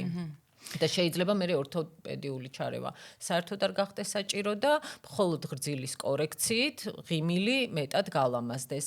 მე ვფიქრობ, რომ თუ ეს ძალიან მცირე რაოდენობა, ანუ ღიმილის დროს ოდნავ თუ ჩანს გრძილი, ეს არის ნორმალური, მაგრამ თუ ეს პაციენტს ესთეტიურად აწუხებს და ძალიან არის, ну იქ ზოგჯერ არის რომ ძვლის მეტი ჰიპერზრდა არის, ზოგჯერ ყბა არის, იქ უკვე ხდება ყბაზე ოპერაცია და პოლირება, ასე ვთქვათ, ყბის და გააჩნია სიტუაციას. და ორთოდონტს თუ შეუძლია რაიმე სახით იცი რა, მე არა ვარ ორთოდონტი, მაგრამ გრძილის კორექციის თემა ნაკლებად, ანუ გრძილოვანი ღიმილის კორექციის თემა ნაკლებად არის ორთოდონტის კომპეტენცია. რადგან ჩვენ საუბრობთ რბილ ქსოვილებზე, ანუ ღრძილზე, რა არის ყველაზე ხშირი პრობლემა პაროდონტოლოგიური? რით მოდის შენთან პაციენტი ყველაზე ხშირად? რა აწუხებთ და როგორ ხდება მის მკურნალობა და შედეგიანია თუ არა? იმიტომ რომ მე მგონი რბილი ქსოვილი ორი პრობლემა პაროდონტოლოგიური პაციენტების, ეს არის პაროდონტოლოგიური ჯიბეები, ეს არის ძირითადად მაინც ჰიგიენისტის თემა, რომელიც ჩვენ არ გვყავს, ანუ მონიტორინგი და სწორი დაგეგმარება მკურნალობის, რაც გულისხმობს ღრძილქვედა ქსოვილების, ფესვის ინსტრუმენტირებას, სკეილინგი, airflow და ჯიბის დამუშავებას, ასე ვთქვათ, და მეორე არის, როდესაც არის ძვლოვანი ჯიბეები, მიკროქირურგიული ოპერაციები, როდესაც იქ ხდება ძვლის შეტანით ძვლის აღდგენა. და მეორე თემა, რაც ჩვენთან საკმაოდ ბევრ პაციენტს აქვს და გავრცელებულია, ეს არის ღრძილის რეცესია. როდესაც არასწორი ხეხვით, აგრესიული, არასწორი თანკბილვით, არასწორი ორთოდონტიული მკურნალობის შემდეგ ხდება ღრძილის გაქცევა, ასე ვთქვათ, და ჩანს კბილის ფესვი. ხო. და იქ მკურნალობა ძირითადად ჩვენთან, ვინც იმიტომ რომ არის ისე თემა რაღაც თუ მგრძნობელობა აქვს ბჟენით დახურავენ ამ მგრძნობელობას და მე კბილი ისეთი ლამაზი არ არის, ანუ უფრო მაღალია, გრძელია და ასე შემდეგ და ძირითადად და მთავარი არის აქ ღრძილით დახურვა ამ დეფექტის, ანუ ეს არის ორნაირად, ან ღრძილით თუ მცირე არის ეს დეფექტი, ღრძილის ჩამოწევა და ან სასიდან ნაფლეთის გადმოტანის ოპერაცია, როდესაც ხდება ამ ფესვის დახურვა. რამდენად შედეგიანია? არსებობს მე მგონი სხვადასხვა მოსაზრებები. პაციენტს არ უნდა ქონდეს პირველ რიგში მავნე ჩვევები, რაც გულისხმობს მოწევას. თუ პაციენტი ეწევა, არ აქვს მნიშვნელობა რას, საერთოდ აზრი არ აქვს ამ ოპერაციის გაკეთებას. იმიტომ რომ იქ იმდენად ეს ისეთი მიკროქირურგიული ოპერაციაა და მერე შეხორცებას იმდენად ჭირდება სისხლის მომარაგება და პირობები, მწეველისთვის ეს თითქმის შეუძლებელია. ამიტომ თუ პაციენტი ეწევა, საერთოდ აზრი არ აქვს ამ ოპერაციის გაკეთებას. თუ არ ეწევა, მაშინაც სწორი ჰიგიენის დასვასრო, სწორი ტექნიკა, ნაფლეთის სწორი აშრევება, ძალიან ბევრ ფაქტორზეა გამოწვეული, მაგრამ თუ ეს ყველაფერი დაემთხვა, მაშინ რა ვიცი 95% შედეგი აქვს. გამოდის რომ პაციენტი უნდა იყოს ძალიან მოტივირებული უნდა იყოს, ისე აზრი არ აქვს. ძალიან მოტივირებული უნდა იყოს, უნდა უნდოდეს ამის გაკეთება, უნდა უსმინოს ექიმს, სწორი მერე სწორად გამოიხოს, იმიტომ რომ თუ მერე კიდე სწორად არ გააკეთეს ყველაფერი, ისევ იგივე განმეორდება. რატო ჩდება პირის ღრუში კისტა?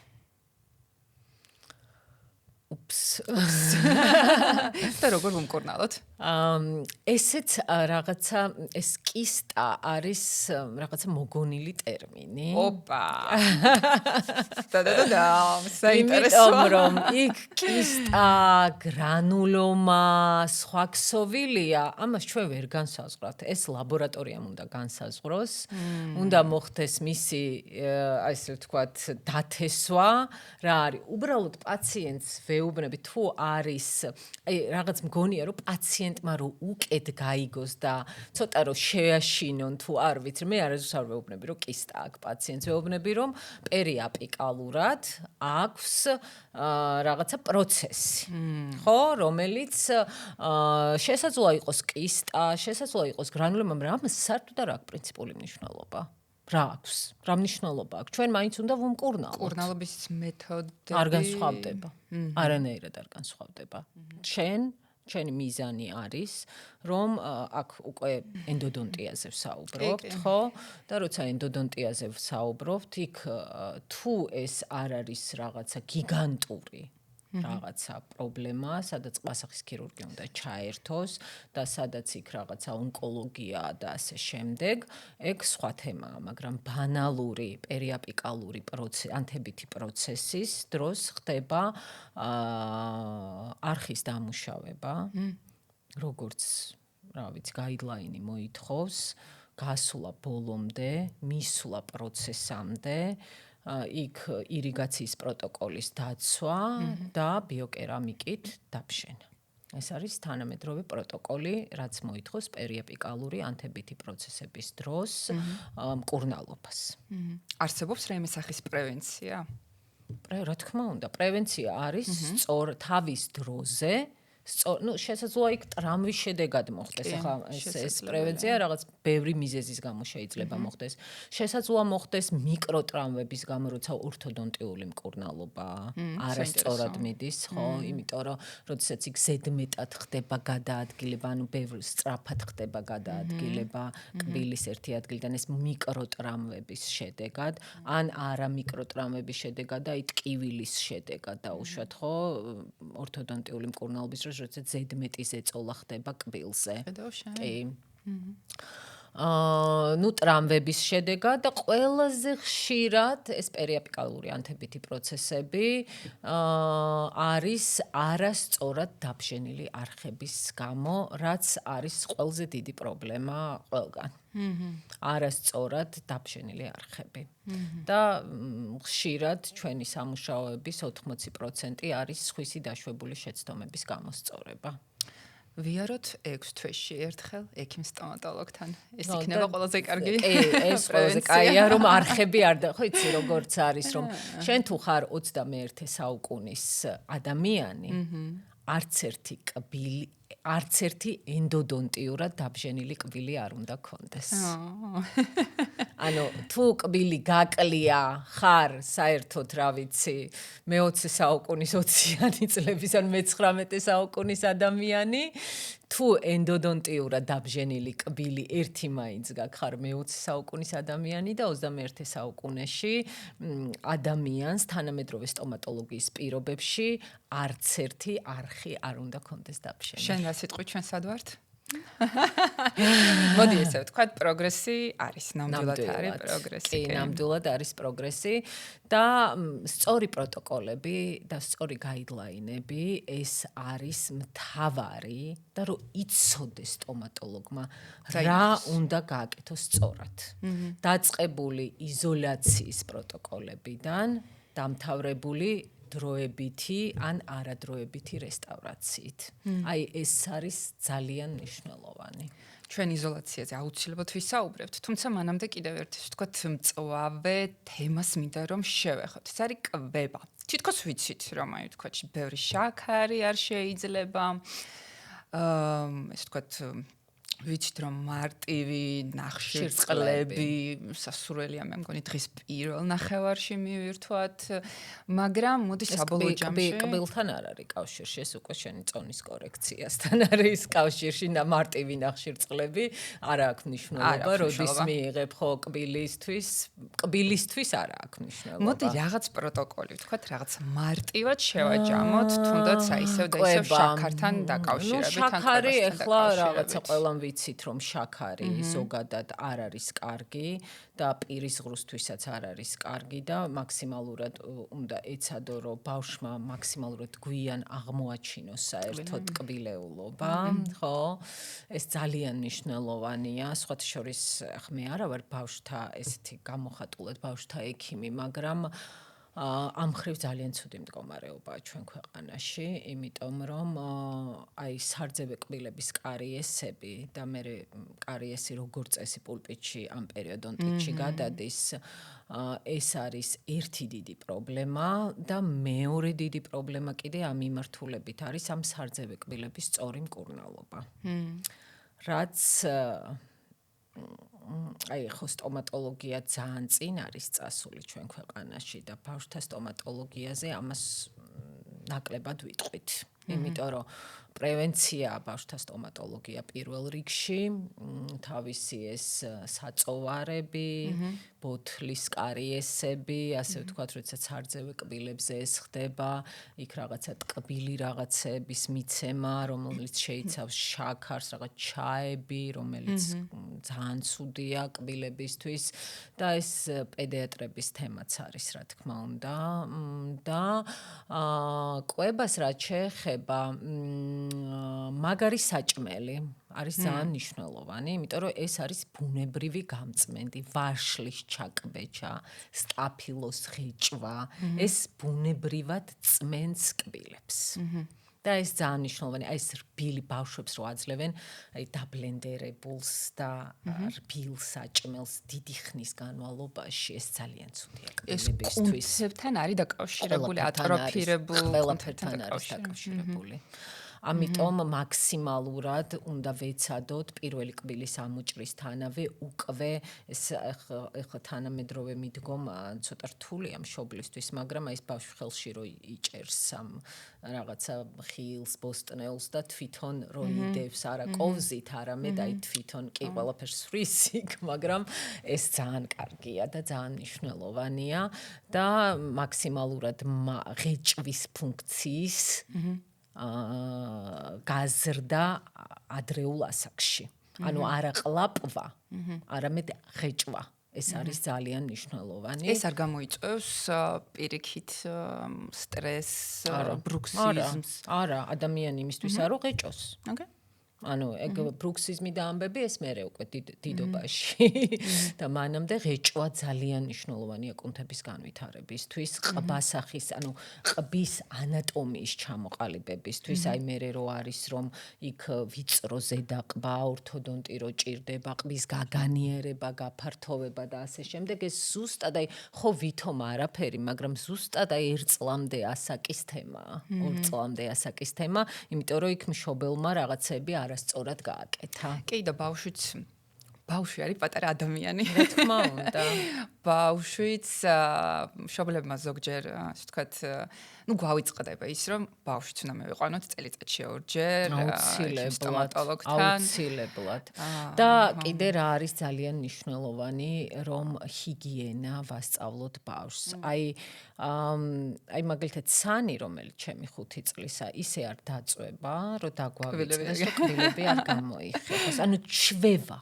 აი პირველივე დღიდან კბილის ამოს აი სულ ძალიან ხშირად მქონია ეს კითხვები, რომ როდის დავიწყოთ ბავშვის კბილის გამოხეხვა. პირველივე ამოსული კბილიდან. ესე იწყებ და ბავშვი რო ხედავს, რომ მისი ძილის რუტინის ნაწილია ეს, ხო, მაგასაკში ისი ძალიან მნიშვნელოვანია ეს დაძინების წინა რუტინა, ხო? ანუ ეგ კიდე ცალკე თემაა, რომ ბავშვმა კარგად დაიძინოს და რაღაცა. ამიტომ აი ეს კბილის გამოხეხვა აუცილებლად უნდა შევიდეს ამ ბავშვში, როგორც ძალიან მნიშვნელოვანი ნაწილი. და მეორე კიდე, რაც მინდა ამ ბავშვთა ასაკზე ვთქვა, ეს არის ძალიან მნიშვნელოვანი, რომ აი ეს გამოხეხვა და დახმარება, მშობლის დახმარება. აი მშობელს გონია, რომ უკვე 5, 6, 7 წლის ასაკში შეუშვებს ბავშვს აბაზანაში და თვითონ გამოიხეხავს კბილებს. ეს ასე არ არის. 10 წლამდე ჩვენ უნდა ვაკონტროლოთ და დავეხმაროთ მას კბილების გამოხეხვაში. იმიტომ რომ ძალიან ბევრი მშობელს უთქვია ჩემთვის, რომ აი შედის და იხეხავს კბილებს. მაგრამ სინამდვილეში ის ვერ იხეხავს. შეიძლება იხეხავს რაღაცას აკეთებს, მაგრამ ეს არ არის სწორი მოძრაობა. ეს იხეხავს 2 წამი, რაც არაფერს არ აკეთებს. ამიტომ ის რომ მშობელი შეყვეს და აი ესე ითვლება, რომ 8-დან 10 წლამდე დამოუკიდებლად ბავშვი სრულფასოვნად ამ პროცედურას ვერ შეასრულებს. ამიტომ ჩვენ უნდა დავეხმაროთ ამაში. და რაც შეეხება ყველაზე ცუდი რაც არის კვებისთვის, ეს არის ეს ყველა მის ახლა ჩიფსები, რაღაცა პეჩენი, რომლებიც ეკორება კბილს. რომლის მოცილებაც კი, ჯაგრისით მოცილებაც კი რთულია და იქ რჩება ეს და იწვევს მერე ფისურებში და კბილთა შორის ადგილებში კარიესის განვითარებას, ხო? არა მარტო რაღაცა მხოლოდ ეს არის, ბევრი ფაქტორია კარიესის განვითარების. ეს ერთ-ერთი ფაქტორია. იქ არის ფტორის თემები, იქ არის გენეტიკური ფაქტორები და ბევრი ფაქტორის ერთობლიობა. არიან პაციენტები, რომლებიც საერთოდ კბილებს არ იხეხავენ. მაგრამ არ აქვთ არც ერთი კარიესი. კაი, ახლა არის. კი, არის. ეს არის იმუნიტეტის ყოლია. მაშინ როდესაც დღეს ყველა ცვავს, ასე ვთქვათ, კოკა-კოლას, ჭამს კბილს. ხო და ეს არის ზუსტად, რომ ყველაფერი არის ინდივიდუალური და ამიტომ არ არის ყველაფერი ერთ იმაში ვერ მოარგებ, ხო? ხო, არიან პაციენტები, რომლებიც იხეხავენ კბილებს ძალიან კარგად, მაგრამ მაინც უგროვდებათ რაღაცა დონეზე ნადები. იმიტომ რომ მათი ნერწყვის შემადგენლობა სხვა არის, მათი პირისღრუს pH-ი სხვა არის. არიან პაციენტები, რომლებიც არ იხეხავენ კბილებს, ან ძალიან ცუდად იხეხავენ, მაგრამ ნადები ესე არ უგროვდებათ და არანაირი საერთოდ პრობლემა არ აქვს. და აი რაღაცა უთქვამთ, რომ აი ის სულ არ იხეხავს კბილს, სულ არ დადის სტომატოლოგთან, მაგრამ არანაირი პრობლემა კი. მაგრამ ეს შენ ხო არ ახარ ვიღაცას, რა ვიცი, ინფარქტი ემართება და ვიღაცას არ ემართება. ზუსტად ესეთია, რა ვიცი, ვიღაცას რაღაც სხვა დაავადება აქვს, ვიღაცას არ აქვს ეს დაავადება. სხვადასხვა ორგანიზმი, სხვადასხვა ფლორა, სხვადასხვა გენეტიკური ფაქტორი, სხვადასხვა გარემო პირობები და ამიტომ აი ეს არ არის. ჩვენ უბრალოდ ზოგჯერ ყოფილა რომ პაციენტი 6 თვეში ერთხელ მოდის ჩემთან და რა ვიცი, თითქოს არაფერი არ აქვს გასაწმენდი. იმდენად იმდენად კარგი ჰიგიენა აქვს. ძალიან კარგი. და რა ვიცი, კი, ჩავუტარებ მაინც რომ შევამოწმო იქ ზონდირებით, სადმე ჯიბე ხო არა, ან რაღაცა ხო არ არის, მაგრამ არიან ესეთი პაციენტები და ზოგს ჭირდება 3 თვეში ერთხელ წმენდა. იმიტომ რომ ისეთი ის პლაკ ნადები უნვითარდება, რომ ისეთი ის აქვს, რა ქვია, ნერწყვის შემადგენლობა ისეთი აქვს. სხვანაირი და მე მყავს პაციენტები, რომლებიც დადიან 4 თვეში ერთხელ, იმიტომ რომ მათ იციან ეს. ან ვერ იხეხავს ისე, ან ცოტა ეზარება და ურჩევნია რომ 4 თვეში ერთხელ იაროს. და მწეველი ადამიანი შენთან რა სიხშირით მოდის? თუ ისევ და ისევ ინდივიდუალში წეველობასთან, წეველობა ცუდია ღრძილებისთვის ზოგადად. ძვლისთვის, ანუ აქ სისხლის მომარაგების თემა მწეველებში არის, აი როგორც გულის პრობლემები, როცა აქ პაციენტს ხა ძალიან ისე შედარებას გავაკეთებ, გულის პრობლემები ხო უკრძალავენ მოწევას, რატო? იმიტომ რომ სისხლძარღვი ვიწროვდება და კარგად გამავლობა მცირდება სისხლის, ხო? ზუსტად იგივე ამბავია ღძილში, ოღონდ ეს არის აი მიკროსკოპში დაპატარავებული, ანუ არ ხდება კვება. შენი ღძილების და ძალიან ხშირად კიდე აი ერთ ფაქტორს მივაქცევ აქ ყურადღებას, რომ როდესაც პაციენტი ატოვებს, ანუ სიგარეტს გადააგდებს, ხო, ამბობს, რომ აი ღრძილებიდან დამეწყო საშინელი სისხლდენა, შემიშუპდა, ეს იმიტომ რომ სისხლმა დაიწყო მიწოდება და გაგიჟდა ღრძილი, ვერ ხვდება. მანამდე ამდენი ხანი იყო ასეთ მდგომარეობაში, არაფერი არ ეწუხებს პაციენტს დიდი ბოდიში. არც სისხლი მოზდის, არაფერი, იმიტომ რომ უბრალოდ იქ ბოლომდე ვერ მიდის ეს სისხლი ისე როგორც საჭიროა და როდესაც ეს ნიკოტინი მოცილდა, ხო? გაფართოვდა სისხლძარღვი და დაიწყო და პაციენტს აი მივწევა მირჩევნია ეს დღეში, მაგრამ ეს ეტაპი უნდა გადაიაროს, უნდა გაიწმინდოს ესას სავლები, მიეჩვიოს და ადაპტაცია განიცადოს უკვე არანიკოტიზირებულ გარემოსთან. ხო? საინტერესოა. თამუნა, ჩვენ როგორც წესი, ჩვენს პოდკასტებში ყავს სტუმარი. სტუმარს აქვს ყოველთვის რაღაც ისეთი კითხვა, რომელიც მას აინტერესებს და როგორც წესი ესეთი აქტუალური საკითხია.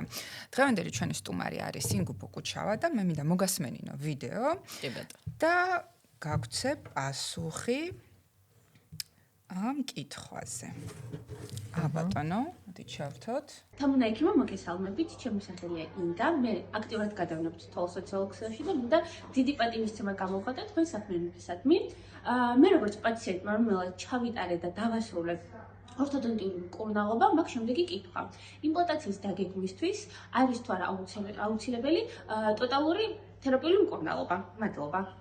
სამ საკითხს შევეხეთ, ორთოდონტიაც, იმპლანტოლოგიაც და თერაპია. საინტერესოა. პირველი, როდესაც ორთოდონტიულ მკურნალობას იწყებს პაციენტი, როგორც წესი ეს ორთოდონტებმა ძალიან კარგად იციან, უნდა მოიწეს რიგოს ყველაფერი.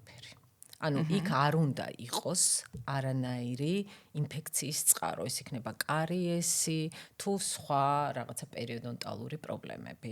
ეს ძალიან მნიშვნელოვანია. ანუ ორთოდონტიული მკურნალობა არ იწყება პრობლემურ პირის ღრუში. იმიტომ რომ ორთოდონტიის დროს ორჯერ მეტი ჰიგიენა გვჭირდება, ვიდრე ჩვეულებრივ სიტუაციაში. იმიტომ რომ იქ ამ ბრეკეტ სისტემით ან თუნდაც ელაინერები იყოს, იქ კვების შემდეგ განსაკუთრებული ჰიგიენის დაცვა საჭირო, ზუსტად იმიტომ რომ არ განვითარდეს და ძალიან ხშირად, განსაკუთრებით თინეიჯერულ ასაკში, ეს ისეთი რთულია და ეს ისეთი პრობლემაა, რომ ზოგჯერ ჯობია რომ არ გაიკეთოს ბრეკეტი, იმიტომ რომ მე მინახავს პაციენტები რომლებმაც მოიხსნეს ბრეკეტი და ყველა კბილი დასაბშენია. ყველა კბილი დასაბშენია აბსოლუტურად. იმხელა პრობლემები და ეს აუცილებლად ორთოდონტმა წინასწარ უნდა განსაზღვროს, როგორ უვლის ეს ადამიანი თავის კბილებს. მანამდე რა მდგომარეობა აქვს თუ არა, ბევრი კარიესული ინდექსი რა აქვს პირის ღრუში, ბევრი ბჟენები აქვს თუ არა, იმიტომ რომ ზოგჯერ პაციენტი ძალიან ვუტრირებ, მაგრამ ეს მე პირადად არ მინახავს, მაგრამ წამიკითხავს და სოციალურ ქსელში მინახავს, პაციენტმა გაიკეთა ორთოდონტიულად იმკურნალა ყველაფერი და უბრალოდ კბილები არ შერჩა. ვაიმე, რას ლაპარაკობ. იმდენად დაუზიანდა ემალი და აქედან გამომდინარე რაღაცა ყველგან ნერვი მოსაკლავიდან უნდა ჩაისვას რა კბილები ახალგაზრდა ასაკში. ამას ჯობია რომ კონდეს ის არასწორი თანკბილვა სიტყვაზე და ადაპტირდეს მისი სახსარი იმასთან, ეს თუ რაღაც ის არ არის, ვიდრე დღეს არის ეს ერთ-ერთი მიდგომა სხვათა შორის ამ თინეიჯერულ ასაკში მოვლა ძალიან მნიშვნელოვანია. ამიტომ ორთოდონტი, როდესაც აკეთებს მკურნალობას იწყებს, წინასწარ უნდა იყოს ყველაფერი მოწესრიგებული. ეხლა რაც შეეხება მოიწესრიგა ყველაფერი, მოიხსნა იმ ორთოდონტიული კონსტრუქცია, დაასრულა მკურნალობა, შემდეგ კიდევ ერთხელ უნდა მოხდეს პრევენციულად, აუცილებლად ნახვა, სადმე რამე ხო არ არის, რომ ესეც იმკურნალოს, იმიტომ რომ ხშირად ორთოდონტიული მკურნალობის მერე და პროცესშიც ძალიან ხშირად პაციენტებს აქვს ახალი კერები, კარიესული დაზიანების. და მკურნალობთ, სხვა რა გზა გვაქვს კარიესული დაზიანების პროცესშიც ქონია მოუხსნით იმ ბრეკეტს, უმკურნალებთ, მე ისე მიაწებებენ ბრეკეტს, ან თუ კბილთა შორისი ადგილია, იქ მე მის გაკეთება რთულია, კოფერდამის და რთულია რა, მოკლედ, მაგრამ უნდა გავაკეთოთ ესე, რომ მოუხსნით მე კიდე აუცილებლად დათვალიერება, აუცილებლად სურათები, რომ კბილებს შორის ზოგჯერ აი ესეთი პატარა რაღაცა იწყება, რომელიც თვალით ხო არ ჩანს და მხოლოდ რენტგენოლოგიურად შეიძლება ჩანდეს და ესეც მნიშვნელოვანია.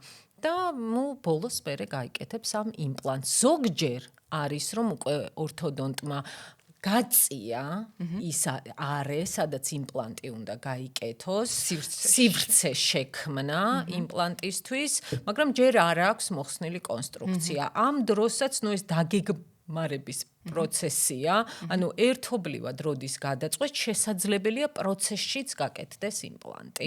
ეს არ არის რაღაცა შეცდომა, ან დანაშაული, ეს უბრალოდ არის დაგეგმარების თემა, როგორ დაგეგმარდება. შესაძლოა ჩაისვას ის იმპლანტი, იქ თუ ის სივრცე უნდა რომ შეინარჩუნოს მერე ორთოდონტს. გამოდის რომ თერაპიული, ესე ვთქვათ, დიაგნოსტირება აუცილებელია ორთოდონტიული მკურნალობის წინ, იმპლანტაციის წინ და შემდგომ თავისთავად. კი. და იმპლანტოლოგიის მერე კიდე ამას აუცილებლად გაუსვამ ხაზს, რომ ძალიან მნიშვნელოვანია სწორად მოვლა იმპლანტის, იმიტომ რომ თანამედროვე მსოფლიოში ეს პერიიმპლანტიტები, ანუ ეს არის იმპლანტის ირგვლივ არსებული ქსოვილის ანთება, რომელიც პრობლემაა, იმიტომ რომ არა გვაქვს ინსტრუმენტები ამ იმპლანტის ირგვლივ საწმენდი, ასე ვთქვათ, არ არსებობს, ხო? და ამიტომ პრევენციულად, რომ არ განვითარდეს პერიიმპლანტიტი, ძალიან მნიშვნელოვანია პაციენტმა სწორად დაიცვას ჰიგიენა და აუცილებლად ყველა იმპლანტოლოგმა უნდა ასწავლოს პაციენტს და ისეთი კონსტრუქციები უნდა გაკეთდეს, რომ კონდეს პაციენტს საშუალება გამოისუფთავოს, ეს ირიგატორი იქნება თუ სუპერფლოსი იქნება თუ ჯაგრული იქნება იმპლანტის ირგვლივ არსებული, იმპლანტი ძვალშია, მაგრამ ზედა კონსტრუქცია რაც ხდება, იმის ირგვლივ მოხდეს გაწმენდა. სწორი ჰიგიენა. თამუნა, ჩვენ საუბრობდით იმპლანტაციაზე, ორთოდონტიაზე და იმპლანტაციას მინდა ოდნავ შევეხო, ვინაიდან შენ მუშაობ, შენ ხარ ექიმი, იმპლანტოლოგი. ხო. რატო? დავიწყე, საინტერესოა ჩემთვის და ეხლა ვარ კი ექიმი იმპლანტოლოგი და ძალიან საინტერესო თემა იყო და ქირურგიაში ბევრი წელია ვმუშაობ და გადავწყვიტე რატომაც არა. და იცი როგორ რაღაცა მე ხშირად მომჩნევ რომ პაციენტი კითხულობს უკვე პირდაპირ მასალას იცახის რომ მე მინდა ვთქვათ ამერიკული იმპლანტი, მე მინდა არ ვიცი ისრაელის იმპლანტი და ასე შემდეგ. შენი გადმოსახედიდან არის თუ არა ეს სწორი დამოკიდებულება, როდესაც პაციენტი რეკავს კლინიკაში და პირდაპირ გეკითხებათ მინდა ესა და ეს იმპლანტი ამა და ამ წარმოების და ფასი მითხარით და ამით სრულდება კომუნიკაცია. არა. ეს არ არის სწორი, საერთოდ ქვეყნის წარმოშობა საერთოდ არ აქვს პრინციპული მნიშვნელობა. ეს ისეთია, რომ რა ვიცი, კი შეიძლება ვიღაცა მანქანა იყიდოს და უნდა მაინც და მაინც რაღაცა იაპონური მანქანა, ხო? ვიღაცას უნდა მაინც და მაინც გერმანული, მაგრამ გერმანიაშიც ეხლა ძალიან ისე რომ ვთქვა, აი შედარებით, გერმანიაში არის მანქანა, რომელიც არის რავი, მერსედესი და შეიძლება იყოს რაღაცა ოპელი. ხო, აი ძალიან პაციენტისთვის გასაგებ ენაზე რომ ვთქვა. სეგმენტი, ხო, იმიტომ რომ არსებობს ყველა სფეროში, ისევე როგორც რა ვიცი, ყველაფერის მაგიდა არის თუ ეს ჭიქა არის, არსებობს რაღაცა ბიუჯეტური, არსებობს რაღაც საშუალო სეგმენტი და არის მაღალი პრემიუმ სეგმენტი, ხო? ამიტომ მე პაციენტს ვუხსნი, რომ არის სიტუაციები, პაციენტის გძვლის მდგომარეობა, ხო, ძვლის სიმყიფე, როგორი არის და ასე შემდეგ, არის სიტუაციები, როცა კონკრეტული იმპლანტი ჭირდება, ხო? და იქაც წარმოშობა საერთოდ არა აქვს პრინციპული მნიშვნელობა. იქ არის თვითონ წარმოშობა კი არა, რა არის ეს იმპლანტი? ანუ რისგან შედგება, რითია გაკეთებული, რა ბენეფიტები აქვს, ხო? და ეს საერთოდ ძალიან თავიდანვე ალბათ ჩვენ ქვეყანაში ეს წარმოშობის მიხედვით იმპლანტების პოპულარიზაცია და პაციენტზე მიწოდება საერთოდ არასწორია. რაღაც კი შეიძლება ბრენდზე უთხრა, ხო? ეს ბრენდია, რაღაცა იმან შეიძლება დაგუგლოს, ნახოს. დღეს სამწუხაროდ გავიგე ესეთი ინფორმაცია, რომ საქართველოში ისმევა ისეთი იმპლანტები, რომელიც უბრალოდ არ იგუგლება. და ვნახე, უბრალოდ არ მჯეროდა. ანუ ვნახე ის, რა ქვია, იმპლანტის, აი რაღაც კოდი რაც აქვს, ხო? და უბრალოდ არ იგუგლება. ეს იმპლანტი. და ეხლა იტყვიან რომ ეს იმპლანტი არის რავი ისრაელის. ხო? და დიდი ბოდიში, მაგრამ არ არის ეს შეიძლება კი გააკეთეს რაღაც ისრაელის რომელიღაც იმაში რა ქვია ერთოთახიან ბინაში, ხო? კი ბატონო, მაგრამ ეს ანუ საერთოდ როგორ შეიძლება, ну ეს ჯერთი სახელმწიფო პრობლემაა, ჯერ ერთი, როდესაც არ არეგისტრირებულ თუ არ ვიცი როგორ არის საერთოდ რაღაც ჩუმად შემოტანილ წარმომადგენლობა რო არ აყავს ისეთი იმპლანტი, მართლა არ მჭეროდა, რო ვნახე. კი გარკვეული სერტიფიცირება უნდა გქონდეს გავლილი FDA. რა თქმა უნდა. თუნდაც COVID-ის დროს ძალიან და აქტუალური იყო ამიტომ FDA. ეს არის საერთოდ არ ვიცი, ეს ისეთია რომ რაღაცა საჭმელი შემოიტანო, რომელიც რაღაცა არ ვიცი, მოწამლავს ადამიანს. ხო? და იყიდებოდეს ეს, რა არ ვიცი, სად იყიდება, რომ აზზე არა ვარ, მაგრამ უბრალოდ მე ჩემი თვალით ვნახე ეს, რომ რაღაცა სახელი იმპლანტის, რომლის რაღაც ვნახე, ну პაციენტს, ну ვერ ვიპოვეთ. უბრალოდ არ არსებობს ეს არის პრობლემა რეალურად და ის ექიმები ვინც ამას აკეთებენ ჩემი აზრით არიან დამნაშავეები. მე ასე ვფიქრობ, კოლეგიალობა გასაგებია, მაგრამ უბრალოდ არ შეიძლება ადამიანი მოატყუო, ეს ერთი და არ შეიძლება მეორე არ ავნო ჩვენი რა არის მთავარი ექიმის ფიცის ნაწილი რომ არ ავნო და შენ რო რაღაცას უკეთებ რაც არიცი რა არის ეს უკვე ნიშნავს რომ შენ მას ავნე ხო?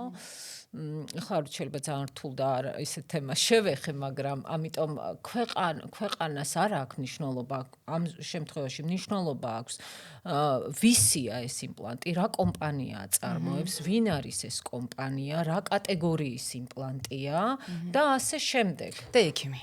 Ну, ექიმი ყველაზე მნიშვნელოვანია, იმიტომ რომ შეიძლება გააკეთოს ექიმმა პრემიუმ კატეგორიის იმპლანტი და იმ იმპლანტს შეექმნას პრობლემა.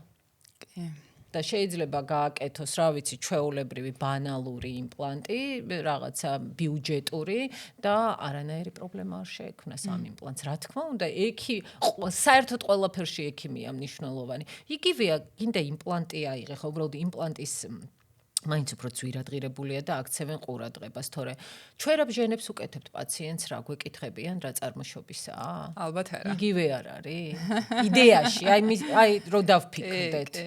ანუ რა ბრეკეტსი უკეთებს რაღაც, კი გამიგია ისე ამერიკული თუ ეგეც ცალკე ის არის, ბრეკეტზე გამიგია, მაგრამ რომელი არხის საბჟენს ვუკეთებთ? Ну, ეგეც როგორი ამბავია, იცი ხო, კი არ უნდა გამოიყენო, ეგეც ექიმის აი როგორ თქვა, ხო, აი ის რომ ამბობდით თავიდან რომ ეს ძვირია თუ არა სტომატოლოგია, აქეთკენ მივდივართ, ხო, კი, ვიღაცა შეიძლება მარხის საბჟენად იყენებს, რაღაცა იაფასიან არხის საბჟენ, მაგრამ აი ახლა ეს უკვე რაღაცა კლინიკის და ექიმის და ასე შემდეგ ნდობის თემაა. და ეგ ძალიან შორს წაგვიყვანს ამაზე საუბარი. ისევ და ისევ როგორ შევარჩიოთ კარგი ექიმი. კი ბატონო. თამუნა, რა არის ძვლის დამატება? ჩვენ იმპლანტაციაზე ვსაუბრობთ, ორი სიტყვით გითხარი, რა არის ეს ძვლის დამატება, როდის საჭიროებს პაციენტი, ცოტა ძალიან სასაცილო იქნება, რომ ამაზე იმდენი კომპეტენტური ადამიანი ყავს ჩვენ ამ მიმართულებით, ას აუგმენტაციის მიმართულებით, ძალიან ბევრი მართლა, რა ვიცი, დათო, კახა, მამუკა, ძალიან ბევრი ადამიანი ვინც წლები ამას აკეთებენ და ძალიან კარგად აკეთებენ, ხო? ძვლის დამატება ეს არის, როდესაც გვაქვს ძლის ვერტიკალური ან ჰორიზონტალური დეფიციტი. ანუ ძალიან მარტივად და პაციენტის გასაგებ ენაზე რო ვთქვათ, ზედა ყბაზე ძირითადად გვაქვს ამ მიდამოებში ჰაიმორის ღრუ და როდესაც არ გვაქვს სიგრძე არ ყოფნის იმისთვის, რომ მინიმალური ზომის იმპლანტი ჩაინერგოს, ხო? ამისთვის საჭიროა ძვლის დამატება და მეორე ვარიანტია, როდესაც იმდენად ვიწროა ძვალი, რომ ჭირდება მისი გაგანიერება. ეს არის ძვლის დამატება. სხვადასხვანაირი მეთოდით ხდება ამ ორივე პრობლემის მოგვარება. აქ არის ძვლის დამატების გარდა მერე იქ ამბავი არის რბილი ქსოვილების გადანერგვა, ხო, იმიტომ რომ ადრე იყო ესეთი მიდგომა, რომ სადაც არის ძვალი, იქ ვსვამთ იმპლანტს. დღეს ესე არ არის ეს. დღეს იდეაში სწორი არის პირიქით მიდგომა. სადაც უნდა იყოს კბილი, იმიტომ რომ ამ იმპლანტს რისთვის ვაკეთებთ? ფუნქცია. და ესთეტიკა, ხო? იმისთვის რომ მქონდეს კბილი, რომელმაც უნდა დაღეჭოს. ხო? და ამიტომ იმპლანტი რო ჩვენ სადღაც ძვალი სადაც გვაქვს იქ რო გავაკეთო და იქ ნორმალურ გვირგვინს თუ ვერ გავაკეთებთ, რა გვინდა? ანესთეტიურად ეს თუ არ არის ლამაზი ფრონტალური კბილია თუ რაც არის. ამიტომ დღეს სინამდვილეში ეს ციფრულმა ტექნოლოგიებმა გადმოატრიალა ყველაფერი. სინამდვილეში ჯერ წინასწარ უნდა დაიგეგმოს ციფრულად ორთოპედია და მხოლოდ შემდეგ მოხდეს იმის მიხედვით იმპლანტის გაკეთება და იქ თუ ძვლის დეფიციტი გაქვს იმ კონკრეტულ ადგილში, სადაც ეს გვირგვინი უნდა იყოს, იქ მერე ძვლის აუგმენტაცია უნდა მოხდეს და ასე შემდეგ. ეს არ არის რთული ოპერაცია, თუმცა რეაბილიტაცია პაციენტის არის ხანგრძლივი და ამიტომ აი პაციენტს რო ეუბნები, რომ აი 8 თვე მინიმუმ უნდა მოხდეს ამ ძვლის ინტეგრაცია. იქ ნუ არ არის მარტივი, ხო, მაგრამ ეხლა 8 თვე კი არა, 5 წელი რო კბილი არ ქონდა დიდი ბოდიში და დღეს უნდა, ხო, ესე არ ხდება. ზოგადადაც სწორი დაგეგმარებული და კარგი სამუშაოს საბოლოო შედეგი არის ცოტა ხანგრძლივი, მაგრამ სამაგერო დროში გამოიცდება მერე ის და დღეს რო გინდა და გუშინ რო გინდოდა და დღეს რო კბილებს დაგიქლიბავს ექიმი და ურდღეში კბილები გინდა, დროებით კბილებს რო არ იკეთებს საერთოდ და ადაპტირება გრძილის არ ხდება ამ დროებით კბილებთან და თუნდაც იმ ახალი თანკბილვის როგორიც უნდა შეიქმნას მერე და იქ არ ვიცი სიმაღლის აწევა თუ როგორც არის და სახსრის ადაპტირება, ეს არის არასწორი. ხო, ამიტომ ჩემი აზრით დიდ სამუშაოებზე, როდესაც ტოტალური რეაბილიტაცია ხდება, რა ვიცი, ჩემი აზრით აუცილებელია ჯერ დროებითი კბილები, თუნდაც გრძილისთვის, სახსრისთვის და ყველაფრისთვის ამის მორგება, ასე ვთქვათ.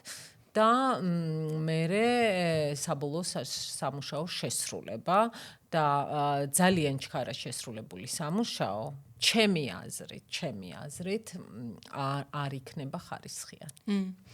თანამედროვე ტექნოლოგიებზე საუბრობდი. ახლა შენ თქვი, რომ ამ ყველაფერმა შეცვალა ჯერ ორთოპედიით უნდა დავიწყოთ, დაგეგმარებით და შემდგომ ქირურგიაზე გადავიდეთ. რახან ტექნოლოგიებზე საუბრობ? კითხვა მაქვს, ბინოკულარით მუშაობ, მიკროსკოპი გაქვთ კლინიკაში? მე ვმუშაობ ბინოკულარით, იმიტომ რომ ენდოდონტიაში ჯერჯერობით მყოფნის, მაგრამ დაგეგმილი მაქვს მიკროსკოპით მუშაობა.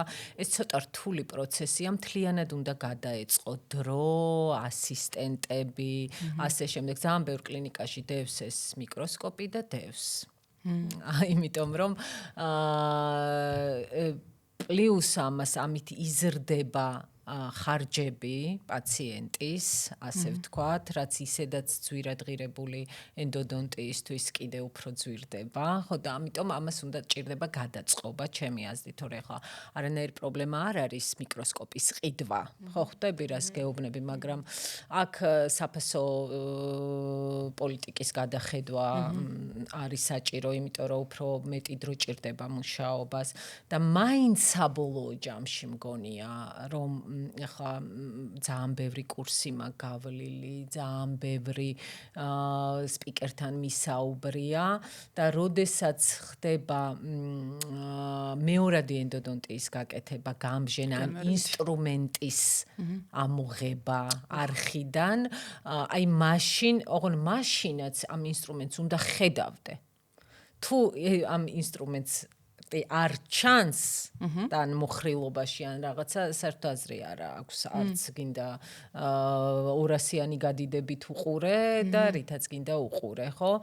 თუმცა ბინოკულარს მე ერთ-ერთი პირველი ვიყავი, ვინც საქართველოში ბინოკულარი ქონდა, ეს იყო ზუსტად 12 წლის წინ.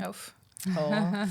და აი ეს იტალიური ბრენდი რო შემოვიდა, ხო, და თვითონ იმ იტალიელმა ქალმა ამიღო ზომა, მართლა ლითერალი პირველი ვიყავი, რომ ვიყიდე ეს ბინოკულარი საქართველოში რო შემოვიდა და იმის მერე ერთხელ გავაგზავნე უკან, რომ ის გავუკეთონ. რა ქვია, როგორ თქვა, რაღაცები ხო იმას კასტომიზაცია, მორგება და იქ შეცვალეს რაღაცები, იმიტომ რომ გაცვდა. ასე ვთქვათ, ხო. და მაშინ აი იმდენად ვარ მიჩვეული, რომ ჩვეულებრივ კონსულტაციას ვერ ვატარებ. ანუ შანსი არ არის. იდეაში როგორ უნდა უმკურნალო იმას, რასაც შენ ვერ ხედავ და კარგად ხედავ, სწორედ რომ თქმა უნდა. აი საერთოდ აი ბანალურ დათვალიერებას პაციენტს ვერ ვათვალიერებ და ვერაფერს ვერ აღმოვუჩენ, იმიტომ კი არა რომ ვერ ვხედავ. რა ვიცი, ჩვეულებრივად ვხედავ. იმიტომ რომ უბრალოდ იმდენად მიჩვეულია ჩემი ტვინი და თვალი, რომ აი იმ სიდიდით უნდა ვხედავდე. ხო? რომ ჩვეულებრივად დათვალიერება ისეთია, რომ ახლა აქიდან რო პაციენტი დავათვალიერო, ხო, არასწორი იქნება. ესე და მაშინ რო გავაგზავნე, იმდენად, ერთი თვე ჭირდებოდა, სადამ წავიდო და მოვიდო და აქ ახალი ბინოკულარი ვიყიდე. რა ზომას ატარებ ახლა? 3.5-4 ყოფნის ენდოდონტის. კი, 4 მყოფნის ენდოდონტისთვის და შესაძლოა ახლა დაგეგმილი მაქვს 4.5-ის ყიდვა. კი. კარგია, ნამდვილად კარგია. მეც ვფიქრობ, რომ და ხედავდე კბილი პატარა, გონია რომ ჩემს მართლა წარმოუდგენელია. მე ვერ დავიჯერებ, რომ შეიძლება კარგი რესტავრაცია გააკეთო, ან კარგი ენდოდონტია გააკეთო და მგონია რომ რეზიდენტურას როცა იწყებენ ექიმები რეზიდენტურაზე პირველი ყველაზე მნიშვნელოვანი შენაძენი იქნება ბინოკულარი. აუცილებლად, იმიტომ რომ ჯერთი მუშაობა სწორად სწავლობ, ანუ არა ხარ შემძვრალი პაციენტთან, ჯდომა სწორა, ხერხემლისთვის, ყველაფრისთვის მნიშვნელოვანია, რომ თავიდანვე სწორად დაიწყო შენი სამუშაო და აი მე ყველა რეზიდენტს ვეტყვი, რომლებიც იწყებენ ახლა რეზიდენტურას, პირველი სწორი შენაძენი მათთვის იქნება ბინოკულარი. აი 10% ახსოვს შემოსავლიდან 10%. ან განათლებაში, ან ბინოკულარში. ხო, შენი ინდივიდუალური ბინოკულარი, იმიტომ რომ ეს შენს გიზომავენ და შენ თვალზეა მორგებული და ეს ძალიან მნიშვნელოვანია. თამუნა, სტომატოლოგია ითვლება ერთ-ერთ ყველაზე სტრესულ, ასე ვთქვათ, პროფესიად, კი. რა არის შენი ჰობი? როგორ ისვენებ? ჩემი ჰობი არის მეგობრები, რომლებიც სტრესს მიხსნიან, მათთან ყოფნა. ეს შეიძლება იყოს სახლში შეკრება, კაფეში გასვლა, ჭორაობა, რაღაცა ისეთ განყენებულ თემებზე, ან არა განყენებულ თემებზეც, თუნდაც და მოგზაურობა. მოგზაურობა ეს ძალიან ჩემთვის არის ძალიან მნიშვნელოვანი, იმიტომ რომ მე ბევრს ვმუშაობ და წელიწადში 2-3ჯერ მინიმუმ ქვეყნიდან გასვლა და დასვენება და თუნდაც ქვეყანაში არ აქვს პრინციპული მნიშვნელობა, ძალიან მნიშვნელოვანია. კითხვა იყო ჩემი ჰობი, მაგრამ არა ვერ ვასწრება რა, აი ამ რაღაცა დაძაბულობის ქვეყანაში შექმნილი მდგომარეობის გამო მაქვს სრულიად უკითხაობის პერიოდი. ან მკითხულობ რაღაც ფილმებს ვნახულობ, დოკუმენტარულს, ან რაღაც ჩართული ვარ საინფორმაციო ამბებში, რა ხდება მსოფლიოში, ქვეყანაში და ასე შემდეგ და ფოკუსი ოდნავ ეს ვთქვათ შეიცვალა. შეიცვალა, კი, იმიტომ რომ ყველას გვეხება, როგორც წესი, ყველაფერი რაც ხდება სამყაროში და რაც ხდება ჩვენს ქვეყანაში და ამიტომ აი რაღაც უკითხაობის ერა მაქვს. მაგ ხოლმე ყოველთვის მქონია ეს რომ შეიძლება ერთი თვე საერთოდ ვერ წავიკითხო თუ რაღაც სტრესი ხდება, თუ დაძაბული ვარ და რაღაცა ლიტერატურის კითხვა არ გამომდის მაგ დროს და უფრო საერთაშორისო და საყოფაცხოვრებო ამბებში ვარ ჩართული, ასე ვთქვათ. და მესამე არის ეს კითხვა, იმიტომ რომ ლიტერატურა ძალიან მიყვარს. დასვენება სად გიყვარს? მთაში, ზღვაში? მხოლოდ ზღვაში. მართლა. საქართველოში ცხოვრობ.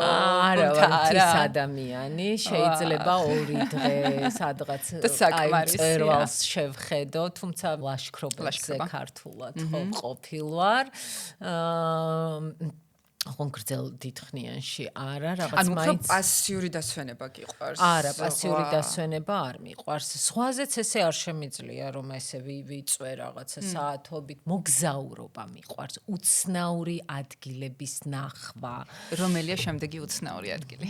შემდეგი უცნაური ამბავი არის კუბა. რომელიც დაგეგმილი მაქვს და უფრო ეს არის ჩემი შვილები ამერიკაში სწავლობენ, ერთი სკოლაში და ერთი მაგისტრატურაზე უნივერსიტეტში და იქ გვინდა არ დადაგები ემთხვევა და იქ გვინდა რომ შევხვდეთ ერთმანეთს ადრე ქონდა დაგეგმილი და იქაც რამოდენიმე სამ ქალაქში ან წინასწარ არ მაქვს აღებული რაღაცა ის რა ქვია რაღაც ესე რომ ავდგე ერთი ადგილიდან და წავიდე იქ მინდა რომ ერთი ქალაქიდან მეორეში ან ტრანსფერებს გულისხმობ. აი ყოველთვის მაინტერესებს ადამიანის ყოფა. სხვა ქვეყანაში როგორ ცხოვრობს. ნუ ევროპა ეხლა ყველამ ვიცით რა არის, რაღაც ძალიან სტანდარტულია, ჩვენთან ახლოს მყოფი და ამიტომ წელიწადში ერთხელ მაინც ეს ან აღმოსავლეთი, ან სამხრეთ ამერიკა, ან ინდოეთი, ან არ ვიცი, ესეთი ქვეყნები მაინტერესებს სხვა კულტურის, აბსოლუტურად სხვა კულტურის ადამიანები, მათთან საუბარი და ის არ მიყვარს, რომ რაღაც ლაქშერი სასტუმროში, ნუ შეიძლება 2 დღე ვიყო, ოკეი, კაია, დასვენება, მაგრამ არა ვარ ეს ადამიანი, რომ რაღაცა ლაქშერი სასტუმროში ვიწვე და იქ რაღაც მზეს მივეფიცხო.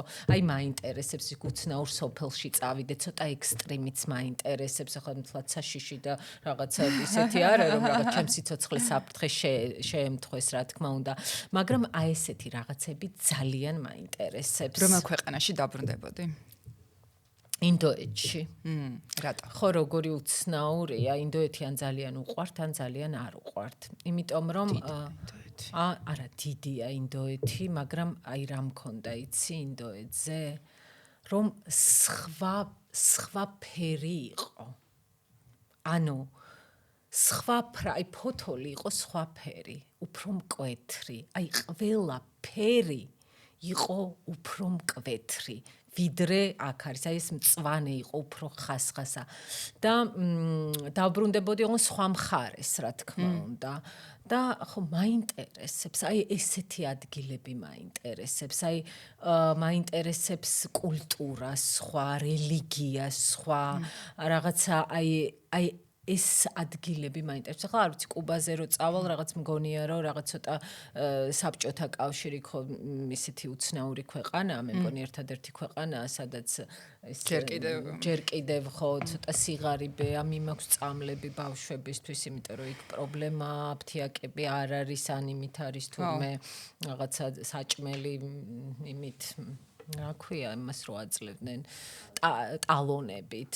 ხო, ანუ ჩემი მეგობრები ვინც დამყოფია იმადგან ვიცი, ხო და ნუ და მხოლოდ ტურისტებზეა აგებული. ხა ტურისტები არიან იქ კი, მაგრამ თვითონ ადამიანებს აქვს ძალიან დიდი სიღარიბე და პრობლემა და თუ შემიძლია რამით და მითხრეს რომ აი რაღაც ჩვეულებრივ პარაცეტამოლზეა საუბარი და ტკივილდამაყუჩებელზე, ანუ იმიტომ რომ არ აქვთ ეგ და პრობლემაა თურმე, ხო და ამიტომ აი ესეთი ადგილები მაინტერესებს რა მინდა რომ ვნახო, ანუ რა ოდესმე, ნუ სამხრეთ ამერიკა მინდა რომ ვნახო, ძალიან მინდა, კი, სხვადასხვა ადგილები. აი ისეთ უცნაურ ადგილში, მაგალითად ვარ თურქეთში ყარსში ნამყოფი, ანუ ახლა ხო სიგიჟეა, მაგრამ ვინ მიდის თურქეთში ყარსში, ხო? მაგრამ აი ფამუკის თოვლი რო წავიკითხე, ხო? აი თან იქ რაღაც საქართველოსთანაც არის ისტორია და აი მომბინდა და ნუ ჩემნაირი მეგობარი ვნახე ესეთი და აი ესე ავტობუსით წავედით და მოვიარეთ ის ადგილები და ვიყავით და ნუ იქ ის ციხე, რომელიც რაღაც იქ სომხეთის, ნუ მთელი ეს ამბები. აი ემოციურია, ხო? აი აი რაღაცები მაინტერესებს. აი ეხლა მინდა კიდე რომ აი ვნახო მაგალითად ხიდი არის ესეთი სერიალი, არ ვიცი, შვედური. Bridge. დეტექტივი? ამერიკა, ხო. კი. და იქ არის აი ეს ხიდი, რომელიც ერთი ქვეყნიდან მეორე ქვეყანამდე გადებული, ანუ სტოკჰოლმი არა, ანუ რა ქალაქებია, დანიასა და იმას შორის და აი იქ მინდა აუცილებლად რომ გავიდე. აი რაღაც აი ემოციასთან უნდა იყოს დაკავშირებული. აი რა გინდა, ხო ვიღაცა მეტყვის აი რა არის, არაფერი არ არის. მალმოა ქალაქი და იქით არის კოპენჰაგენი, აი მალმოსა და კოპენჰაგენს შორის და აი ეს არის ხიდი, რომელიც ზღვაზეა გადებული და ერთ-ერთი ყველაზე ის არის და აი იქ მინდა რომ ესეც ვნახო, ხო? ანუ აი რაღაცა კონკრეტული მინდა, აი რაღაცა რამაც ჩემში ემოცია გამოიწვია, ხო, მე იმის ნახვა მინდება ხოლმე, ხო? აი ესეთი მოგზაური ვარ. და არა ის რომ რაღაცა იქ რაღაცა ზღვის პირას წამოწვე თეთრ სილაში. ნუ ესეც შეიძლება. ესეც შეიძლება. კი, ნამდვილად ესეც შეიძლება ნაწილი იყოს ამ მოგზაურობის. თამუნა, მადლობა. შესანიშნავი იყო, ძალიან მომეწონა. მადლობა იმისათვის რომ მოხვედი და გაგვიზიარე შენი გამოცდილება. მადლობა. პირიქით, ძალიან დიდი მადლობა.